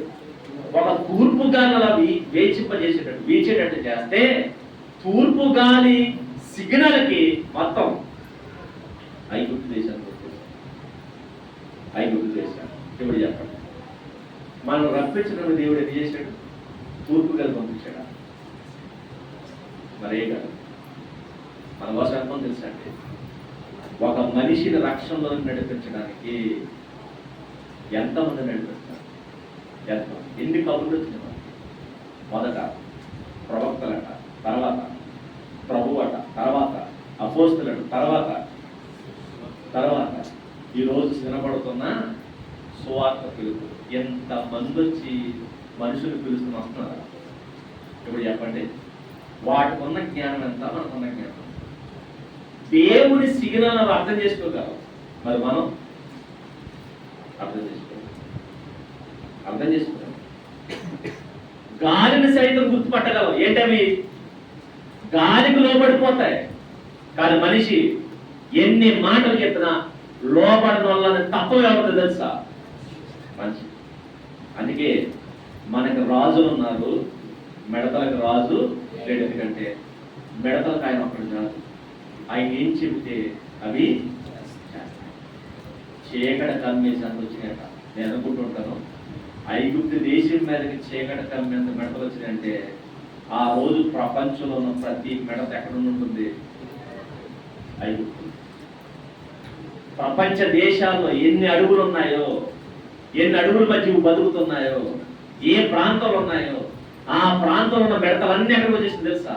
ఆ రోజు ఐగుప్తులు ఉన్నాయి. అంటే దేవుడు 24 hours టైం ఇస్తే 24 hours ఎక్కడ ఉన్నాయి? ఐగుప్తు. ఎక్కడెక్కడ ఉన్న మిడత ప్రతి మిడత వచ్చి ఐగుప్తు. అంత భయంకరమైన మిడతల దండాలు వచ్చేసింది. జస్ట్ ఒక్క సిగ్నల్. అందుకే అంటాడు, వాటికి నేనంటే భయం, అది నా సైన్యము, నా సైన్యం. తర్వాత ఒక్క రోజులో పరుగుడు గుర్తొచ్చేసింది. ఎన్ని రోజుల్లో? ఒక్క రోజులో భయంకరుడైన పరవ మారిపోయాడు. ఎవరి దెబ్బకి? ఒక మిడత. మరి మనకి మనం ఎవరు మార్చగలుగుతున్నాం? ఎవరు మార్చగలుగుతాం? ఎవరిని మార్చగలం? మన బతికి మీరు ఆలోచిస్తే మిడతలో గుడ్ క్వాలిటీ ఏంటి తెలుసా? ఒకటి, దేవుడు మాట వింటారు. రెండవది, మిడతకు అందరూ భయపడతారండి. మిడతకు అందరూ భయపడతారు. రాజులు సైతం భయపడతారు. రాజు అంతే. 2020 అనుకుంటా, కరోనా టైంలోనే మనకు వార్త. ఏంటా వార్త? కేరళ మీద కదా ఎక్కడి నుంచి మిడత వచ్చింది. ఆల్రెడీ కేరళ అనుకుంటా నాశనం చేసి ఎక్కడికి? తెలంగాణకు వచ్చింది. అవునా?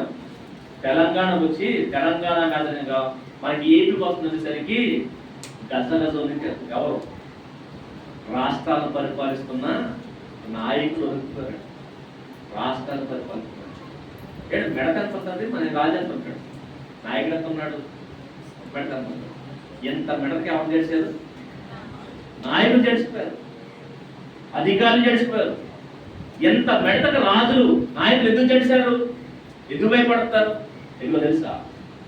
మీరు ఎప్పుడు భయపడతారు తెలుసా? మిడత చిన్నదే, కానీ ఆ చిన్న మిడతకి రాజులు సైతం ఎందుకు భయపడ్డారంటే మిడతల్లో ఉంది.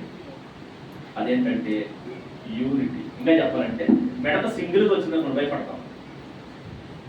కొన్ని 2 మిడతలు వస్తాయి, 4 వస్తాయి, 10 వస్తాయి, భయపడతాం. ఎప్పుడు భయపడతాం? అందుకే మిడత సింగిల్గా రాదట, మరలా వస్తుంది. మిడతల దండు. ఏ దండు? మిడతల దండు. ఆ దండులు భయపడుతుంది. ఎవడైనా దేని భయపడుతుంది? ఐకమత్యానికి భయపడుతుంది. సైజు చిన్నదే, కానీ చిన్నదైనది సింగిల్ గా మాత్రం రాదు. మరి ఎలా వస్తుంది? దండుగా వస్తుంది దాడి చేయడానికి. ఆ దండు అంటే భయం పెడికి. అందుకే మిడతకి ఎందుకు భయపడాడంటే ఐకమత్యమే దాని బలం. దాంట్లో గొప్పతనం తెలుసా? అది ఇంకో మిడతతో కలిసి ఉంటుంది. అందుకు ఆ మిడతకు భయపడతాం. మరి మన బతుకు, మన బతుకు దళితుడు తెలిసాను. మన సువార్తకి వెళ్ళి ఒక ఏరియాకి మమ్మల్ని తాగుబోతులు వచ్చి బెదిరించాడు. ఆడి మాట వాళ్ళ ఇంట్లో ఆవిడ కూడా ఇంకో. ఇంకా చెప్పాలంటే వాళ్ళ ఇంట్లో ఆవిడే కాదు, ఆడి మాట ఎవడండో ఆవిడ. ఫస్ట్ కూడా ఆడ మాట్లాడినది ఎవరు తెలుసా? ఎవరనుకున్నారు? ఆ భాగ్యం మాకే మేమేమో ఆడమంట. ఆడి మాట ఎవడండో అలాంటి వాడు మాట మేము అన్నాం. వచ్చాడు. మేము ఒక చోట నైట్ మీటింగ్ మనం ప్లాన్ చేస్తుంటే వచ్చాడట.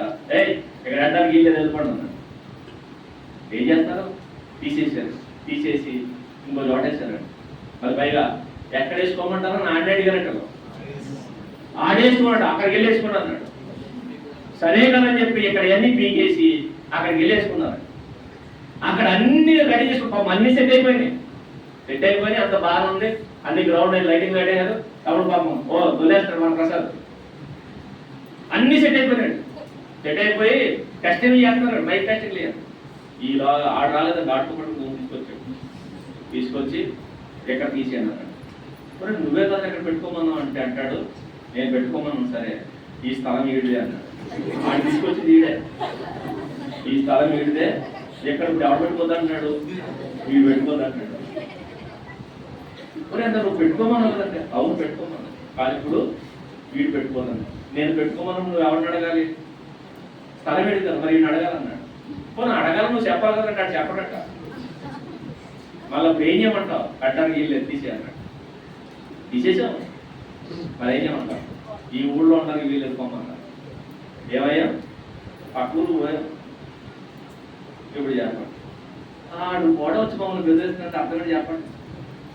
చూడండి, మిడతలు ఇచ్చి ఎవరిని బెదిరించి, మిడతలకు ఎవరు చేశారు, పొరవ చేశాడు. నేడు పరిపాలించే నాయకులు చేస్తారు. ఇప్పుడు మనం ఎవరిని జరిపిస్తున్నాం, ఎవరు జడుతున్నాం, మనం తాగుబోదుడు జరిపించే, తర్వాత అడుక్కునేవాడు జరిపించే, ప్రతి ఓడు భయపెట్టడం. ఎందుకు భయపడుతున్నారు, ఎందుకో తెలుసా, మనలో ఏం లేదు, యూనిటీ. మనలో యూనిటీ మెయిన్, మనలో మైనస్ ఏంటి తెలుసా అంటే, నిజమే మనం మెడతల్లా బలహీనలు మేము, కానీ మన ఐక్యమత్యం ఏమవుతుంది, బలం. నిజంగా క్రైస్తవులు అందరూ కలిసి ఉంటే ఎవడన్నా మన గురించి మాట్లాడతారు. మరి పైగా ప్రపంచంలో ఉన్న విశ్వాసాలతో పోలిస్తే, మతాలు అంటారు కదా, మతాలతో పోలిస్తే మెజారిటీ ఎవరిది, ఆధిపత్యం ఎవరిది చెప్పండి. మత విశ్వాసాలతో పోలిస్తే మెజారిటీ ఎవరిది, క్రైస్తవులు. పైగా అగ్రదేశాలు ఎవరి విశ్వాసం ఉన్నారు, ఏవైతే పెద్ద పెద్ద దేశాలు అంటున్నాయో ఆ పెద్ద పెద్ద దేశాలను ఎవరు నమ్ముతున్నారు, క్రైస్తవులు. ఒకవేళ పై నుంచి చూసుకుంటే మనకి దేశాల దగ్గర నుంచి లెక్కేసుకుంటే బలం ఎవరిది ఎక్కువ, అయ్యో మనకి ఆవిడ చెప్తాడా, నేను చెప్పాను కదా, కనీసం తాగుబోతులు కూడా మనం ఎందుకు చదవట్లేదు, వాళ్ళే మందే, మీదే, వాళ్ళు మాదే. అందుకే మన బతికి ఏం లేదనుకున్నారు, మన బతికి గదిలోండి మిడతల దండు ఎవరు గుర్తు రప్పించింది, పొరవ గుర్తు వచ్చింది. ఒక్క దెబ్బకి పొరవగాడు వచ్చి మోసే కాలెట్టేసుకున్నాడు, పడుకున్నాడు, పట్టుకోలేదు. మోసే దయచేసి మిడతలను మా దగ్గర నుంచి పంపించాడు. నిజంగా కనుక మనం కలిసి ఉంటే ఈ రోజు ప్రపంచాన్ని పరిపాలిస్తున్న నాయకులు ఎవరైతే ఉన్నారో ఎవరు కనపడుకుంటూ కలిసి వచ్చి మనందరం కలిసికట్టుగా సువార్త పనులు ఉంటే ఎవరు కనపడుకుంటారు, ప్రపంచాన్ని పరిపాలిస్తున్న నాయకులు సైతం వచ్చి ప్రభువు కాళ్ళు పట్టుకునేటట్టు చేయొచ్చు. కానీ మనలో ఏంటంటి, మనకాడు చేసేది, మనకాడు చేసేది ఎందుకు జడవరు, మనం సింగిల్గా వెళ్తాం. అందుకే మనకి ఎవ్వడు మనకి ఎవడు భయపడతాం, ఎందుకంటే నువ్వు రాజు మాట విన్నావు, అందుకే నీకు రాజు లెక్కిస్తాడు, చూడండి. ఆ రోజు పరోకు బుద్ధి వచ్చిందట, బుద్ధి రాగానే దేవుడు రప్పించింది దేవుడే. చూడ వాటిని కమిట్మెంట్ ఎలా ఉంది చూడండి, 19 వచ్చు, 15 వచ్చింది చూడ, 18 వచ్చింది చూడు, 18 వచ్చు. అతను ఫరో యొద్ద నుండి బయలు వెళ్ళి యెహోవాను వేడుకున్నాడు. ఎవరు, మోషే గారు వచ్చి దేవుడు వేడుకున్నాడు. దేవుడు వేడుకోగానే దేవుడు అప్పుడు గాలిని త్రిప్పి మహాబలమైన పడమట గాలిని విసరజేయగా అది ఆ మెడతను కొంచెం పోయి ఎర్ర సముద్రంలో పడవేసి. ఇప్పుడు చూడండి, తూర్పు గాలికి వచ్చేసాయి, ఏ గాలికి, పడమట గాలికి ఏమైపోయింది, వెళ్ళిపోయింది. ఎక్కడికి వెళ్ళిపోయింది, ఎర్ర సముద్రం.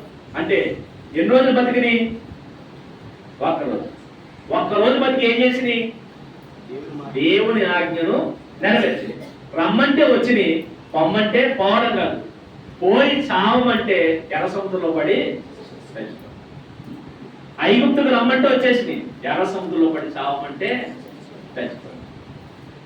చూడండి వాటి కమిట్మెంట్ చూడండి ఎలా ఉంది. వాడి కమిట్మెంట్ ఎంత గొప్పగా ఉంది. మరి మన కమిట్మెంట్ రమ్మంటే రాము, వెళ్ళండి ఏమన్నాడు, మీరు సర్వలోకమునికి వెళ్ళి సర్వ సృష్టికి సువార్తను ప్రకటించండి. రమ్మంటే రాము, వెళ్ళమంటే వెళ్ళ. అందుకే ఎప్పటికెలా ఎప్పటికి మీరు ఆలోచిస్తే అపోస్తుల గురించి ఇచ్చిన స్టేట్మెంట్ ఏంటో తెలుసా? వారి ప్రకటనలు భూమి అంతముల వరకు బయలు వెళ్ళి. ఏంటి అపోస్తులు నాడు రవాణా సదుపాయాలు లేని నాడు ప్రపంచాన్ని చుట్టేశారట. ఏం చేయడానికి? సువార్త ప్రకటించడానికి. ప్రపంచ చరిత్ర ఇచ్చిన స్టేట్మెంట్ ఏంటి తెలుసా? ఆ రోజు క్రైస్తవులు విస్తరిస్తున్న తీరు చూసి అందరూ చరిత్ర రాస్తున్న చరిత్రకారులు ఇచ్చిన స్టేట్మెంట్ ఏంటంటే, ఒరే కొంతకాలానికి ప్రపంచంలో ఏ మతం కనపడతారా, ఒక క్రైస్తవులు తప్ప. క్రైస్తవం ఎదుగో మిడతలు నేలను నాటేసినట్టు భూమిని మొత్తం ప్రతి మత విశ్వాసాన్ని నాటుకుంటూ వెళ్ళిపోతారు.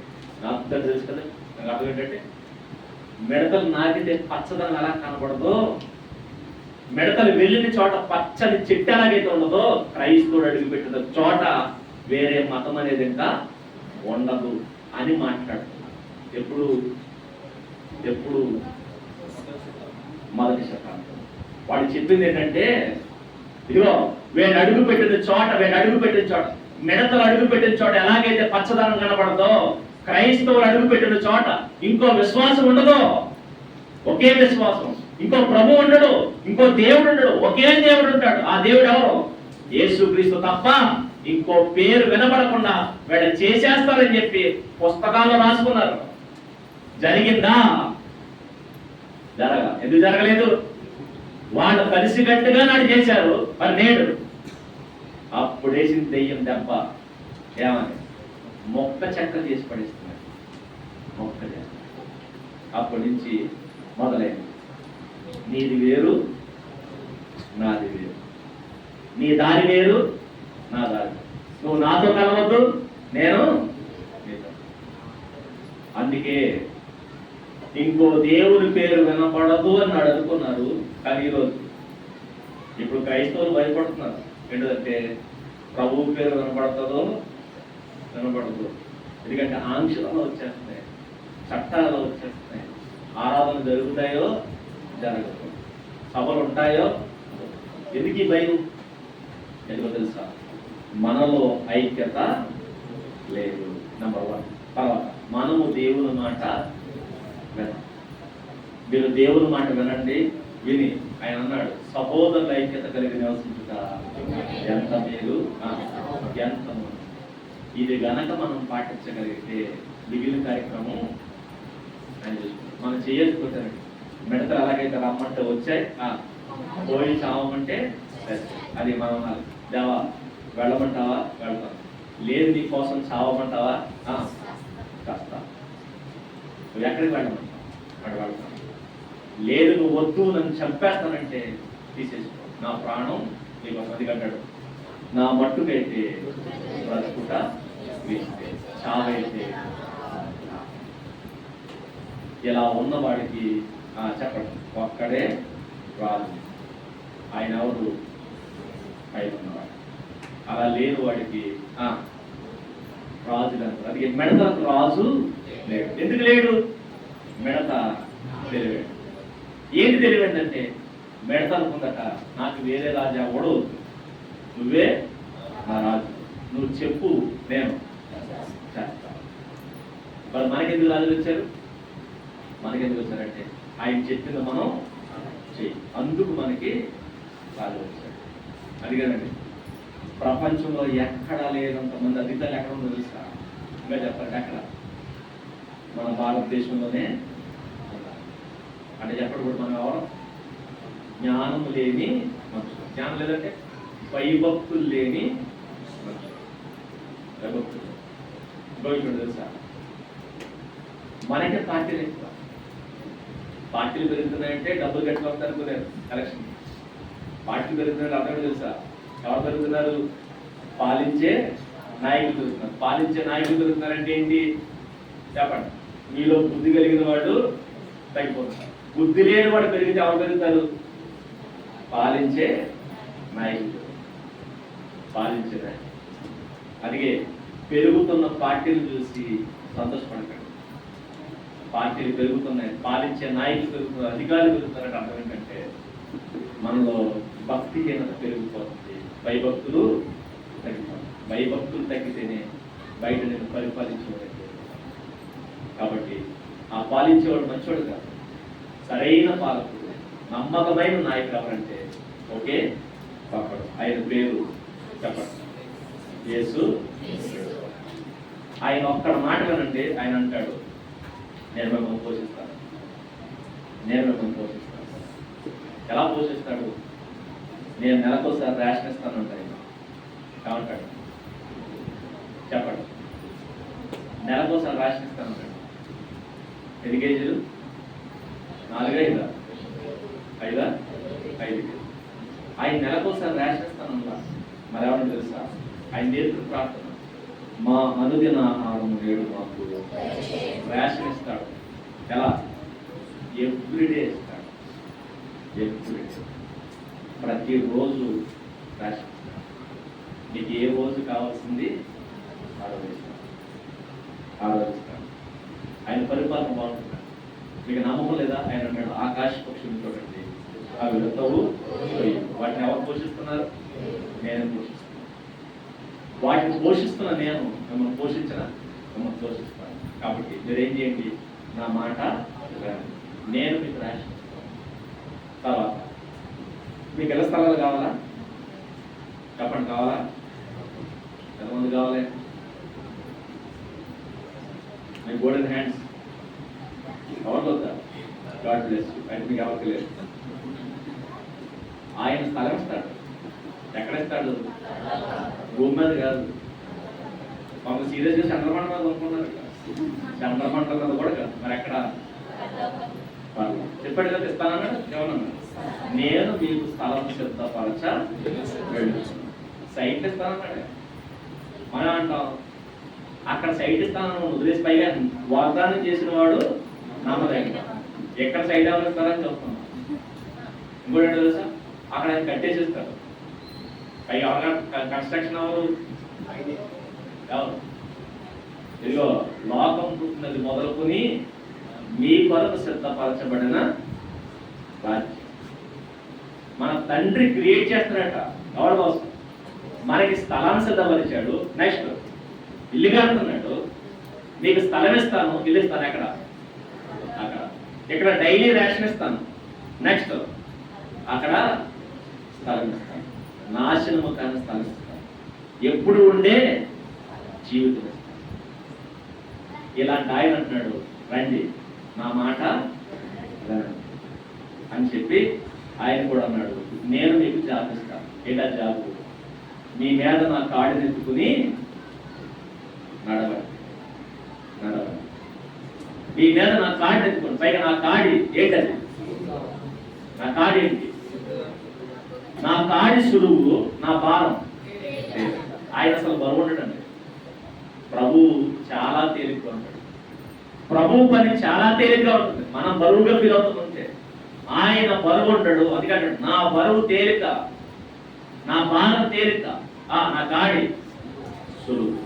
మెడ మీద మోస్తున్నంతసేపు మోసినట్టే ఉండదు. మోసినట్టు అది మోస్తున్న వాడికి, లాగుతున్న వాడికి తెలుస్తుంది ఆయన బరువు చాలా తేలిక, చాలా తేలిక. అందుకే ప్రభు పని ఆహ్లాదంగా ఉంటుంది. నేను మళ్ళీ చెప్తాను, ఉన్నది అరణ్యంలోనైనా ఎలా ఉంటుంది తెలుసా? అరణ్యంలో ఉండదు. ఇశ్రాయేలు ఎక్కడ నడిపించాడు? అరణ్యాన్ని నడిపించాడు. అరణ్యం ఏమైపోయింది? చూస్తున్న వాడికి అరణ్యం. అది చూస్తున్న వాడికి అరణ్యం. కానీ అరణ్యంలో ఏముంది? ఏసీ ఉంది. అరణ్యంలో ఏముంది?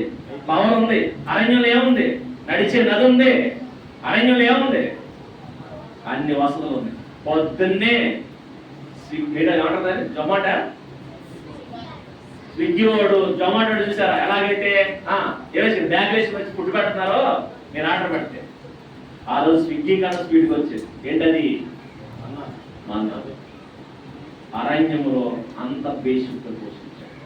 అది చెప్పండి, నేను మిమ్మల్ని పోషిస్తాను, నా మాట మీరు ఇప్పుడు చెప్తున్నాడు నేను మీకు రాజుగా ఉండాలి. మళ్ళా ఒకనాడు ఫరో పరిపాలన చూపించాడు, తర్వాత తన పరిపాలన చూపించి నీకు ఏ పాలన కావాలంటే వాడు అన్నారు, మాకు నీ పాలన వద్దు, మాకు బాధ్యత. ఇప్పుడు మరలా లోకములో ప్రభువుని చూపిస్తున్నాడు, సంఘంలో మరలా కావాలి ప్రభువుని చూపిస్తున్నాడు. ఇప్పుడు కూడా రెండు పాలన. బయటికి వెళ్తే మనుషులు పరిపాలిస్తున్న నాయకులు, సంఘంలోకి వస్తే ఎవరు? పరలోకం నుంచి పరిపాలిస్తున్న ఒక రాజు. ఇక్కడికి వస్తే చూడండి, ఇక్కడ కూడా ఒక వాతావరణం ఏర్పడుతుంది. ఒక వాతావరణం 2 రోజులు బట్టి భోజనం పెడతారు మీకు. దేనికి మోటార్ మోసారన్నా చెప్పండి. త్వరలో భోజనం పెట్టాడట, దేనికో తెలుసా? వాడేం కట్టించుకున్నాడు? వాడు కోటలు కట్టించుకుని, గోడ కట్టించుకుని, పిరమిడ్లు కట్టించుకుని ఏం చేశాడు? భోజనం పెట్టాడు. ఏంటయ్యి? ఉల్లిపాయలు, దోసకాయలు, దొంపలు. ఆ చెత్తంతా పడేస్తే వాటిని చూసిపోయాడు. అంత పని చేసుకుని కాస్త ముద్ద పెట్టాడు. ఇప్పుడు చెప్పండి, ఎక్కడ మీకు భోజనం పెట్టారు? కోటాన్ని కట్టారా? ప్రభుత్వం ఏం చేశారు? వచ్చారు, వచ్చి ఏం చేశారు? ఇక్కడ కూర్చున్నారు. మళ్ళా మీకు పైన మేఘస్తంభం, ఫ్యాన్, నెక్స్ట్ లైట్, ఏంటది? అగ్నిస్తాం. బయట అయిపోయిన తర్వాత మన్నా పెడతారు. మన్నా ఏంటి? బోల్. తినేసి ఏం చేయండి? ఇక్కడ ఏం చేశారు? ఇక్కడ పర సంబంధమైన మన్నా తిన్నారు, ఇప్పుడు భూ సంబంధమైన మన్నా. ఇది ప్రభువు పాలన ఎలా ఉంటుందో చూపిస్తారు.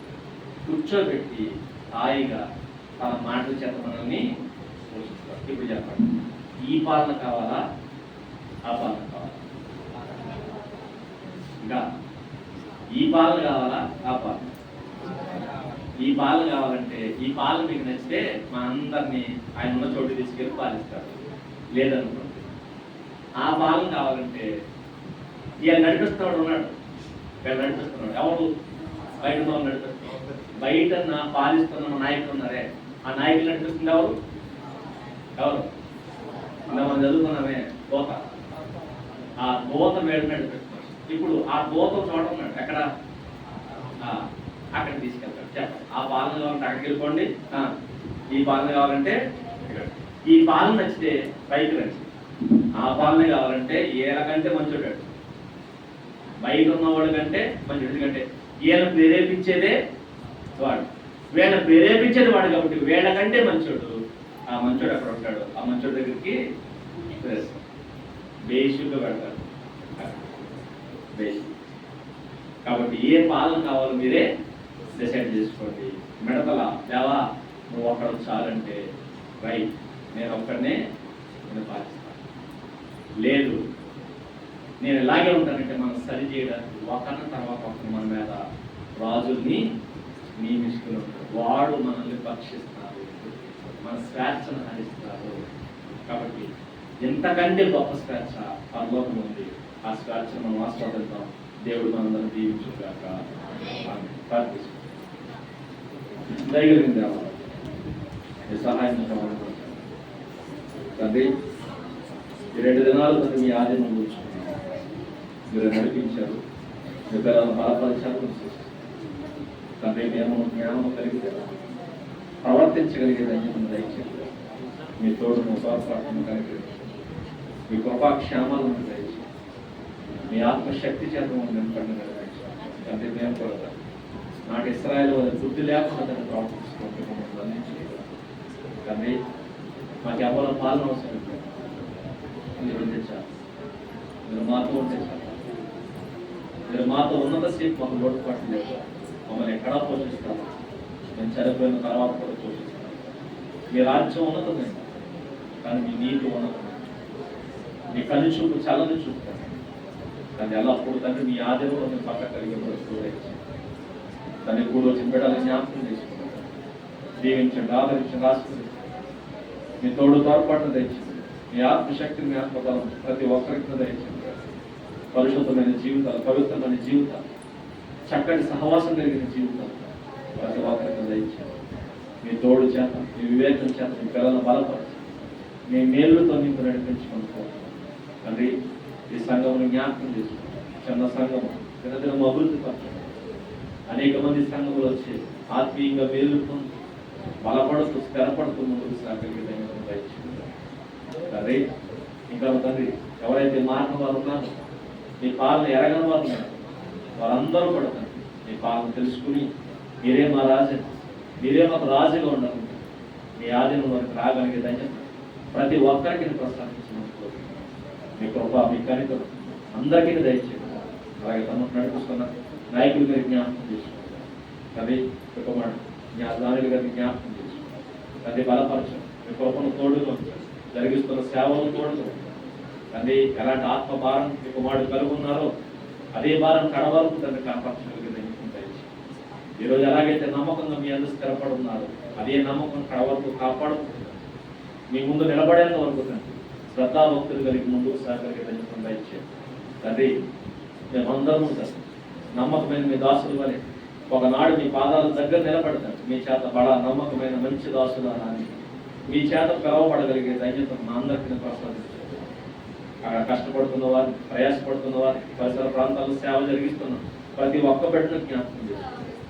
అందరినీ తన మీ ఆత్మ చేత అభిషేకించారు, మీ కృపలో భద్రపరచారు, మీ తోడుని మీ తోడ్పాటును అనుగ్రహించి మీ కృపాక్షేమాలు తను ప్రతి ఒక్కరికి దయచేయమని కోరుతుంది. మీ ఆత్మశక్తి చేత నింపు నడిపించమని కోరుతుంది తండ్రి. క్షేమంగా దూర ప్రాంతాల నుంచి మీ పిల్లలు తీసుకుని వచ్చారు, వాళ్ళ తిరిగి ప్రయాణం వెళుతున్న ప్రతి బిడ్డను తను తోడుగా ఉండి మీరు తీసుకుని వెళ్ళి క్షేమంగా గమ్యస్థానాన్ని చేర్చమని కోరుతుంది. మీ చేతులు తను మీ బిడ్డలను అప్పగించుకుంటారు. క్రీస్తు వర్ణతమైన ప్రార్థిస్తున్నాము తండ్రి.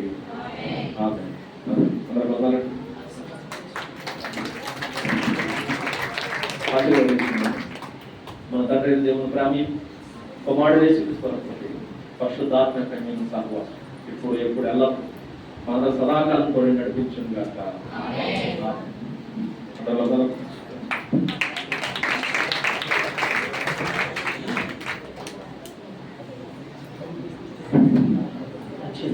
ఒక క్షణం మరి 2 రోజులు కూడా దేవుని యొక్క వాక్యం మొదటి స్నానం చెప్పడం కూడా కడపబడ్డాము. ఎంతమందికి వాక్యం అర్థమైందో లేదో మనకు తెలియదు, కానీ ఎంతమందికి అర్థమైంది? యథార్థంగా చెప్పండి, అబద్ధాలు చెప్పండి.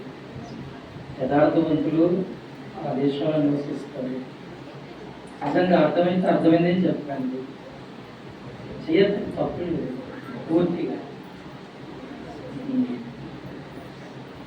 అర్థమైపోయింది ఎవరికి చెప్పండి, అర్థమైపోయింది ఎవరికైనా ఉందా? అర్థమైపోకూడదు, అర్థం చేసుకోవాలి. అదే దైవజనులు మా ఆహ్వానాన్ని మన్నించి మా చిన్న సంఘాన్ని ప్రేమించి వారిని పిలువగా మరి ఎక్కడ కూడా వారు ఆలస్యం చేయక మరి 2 దినాలు మనతో ఉండి కుటుంబంతో గడపడానికి, సంఘంలో దేవుని యొక్క వాక్య పరిచయం చేయడానికి మనకు వచ్చినటువంటి సోదరులు డేవిడ్ గారి గారికి మా కుటుంబం తరఫున సంఘం తరఫున వందనాలు తెలియజేస్తూ ఉన్నాను. అలాగే ఈ 2 దినాలు కూడా మరి నేనెవరు ముఖ పరిచయం లేకపోయినా కేవలం వాట్సాప్ ద్వారా మాత్రమే పరిచయం,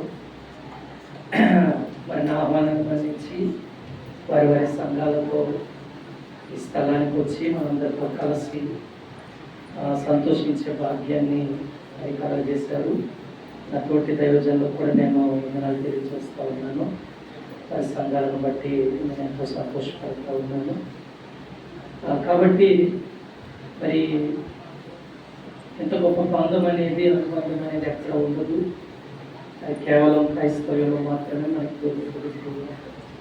కాబట్టి మీ అమూల్యమైన సమయాన్ని కేటాయించి 2 దినాలు వచ్చినందుకు మీ అందరికీ కూడా నా హృదయపూర్వకమైన వందనాలు తెలియజేస్తూ ఉన్నాను. వాక్యాన్ని మీరు ఇంకా నెమరు వేసుకుంటూ దాని ప్రకారంగా జీవించాలని ఒక సేవకుడిగా నేను కోరుతూ ఉన్నాను. దయచేసి ఎవరు వెళ్ళొద్దు, అందరి కొరకు భోజనాలు ఏర్పాటు చేయబడ్డాయి.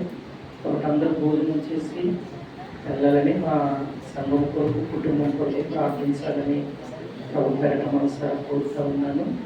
ముందు దూరం నుంచి వచ్చిన వ్యక్తులు ఈ స్థలంలో కూర్చుంటే మీకు భోజనాలు వడ్డించబడతాయి. మన సంఘం అంతా కూడా దయచేసి క్రిందికి వెళితే అక్కడ మీకు భోజనాలు ఏర్పాటు చేయబడతాయి. కాబట్టి సహకరించండి. కొంత దూర ప్రాంతం వెళ్ళామని మనం ప్రేమిద్దాం, వారికి మనం పరిచయం చేద్దాం. అందరికీ వందనాలు.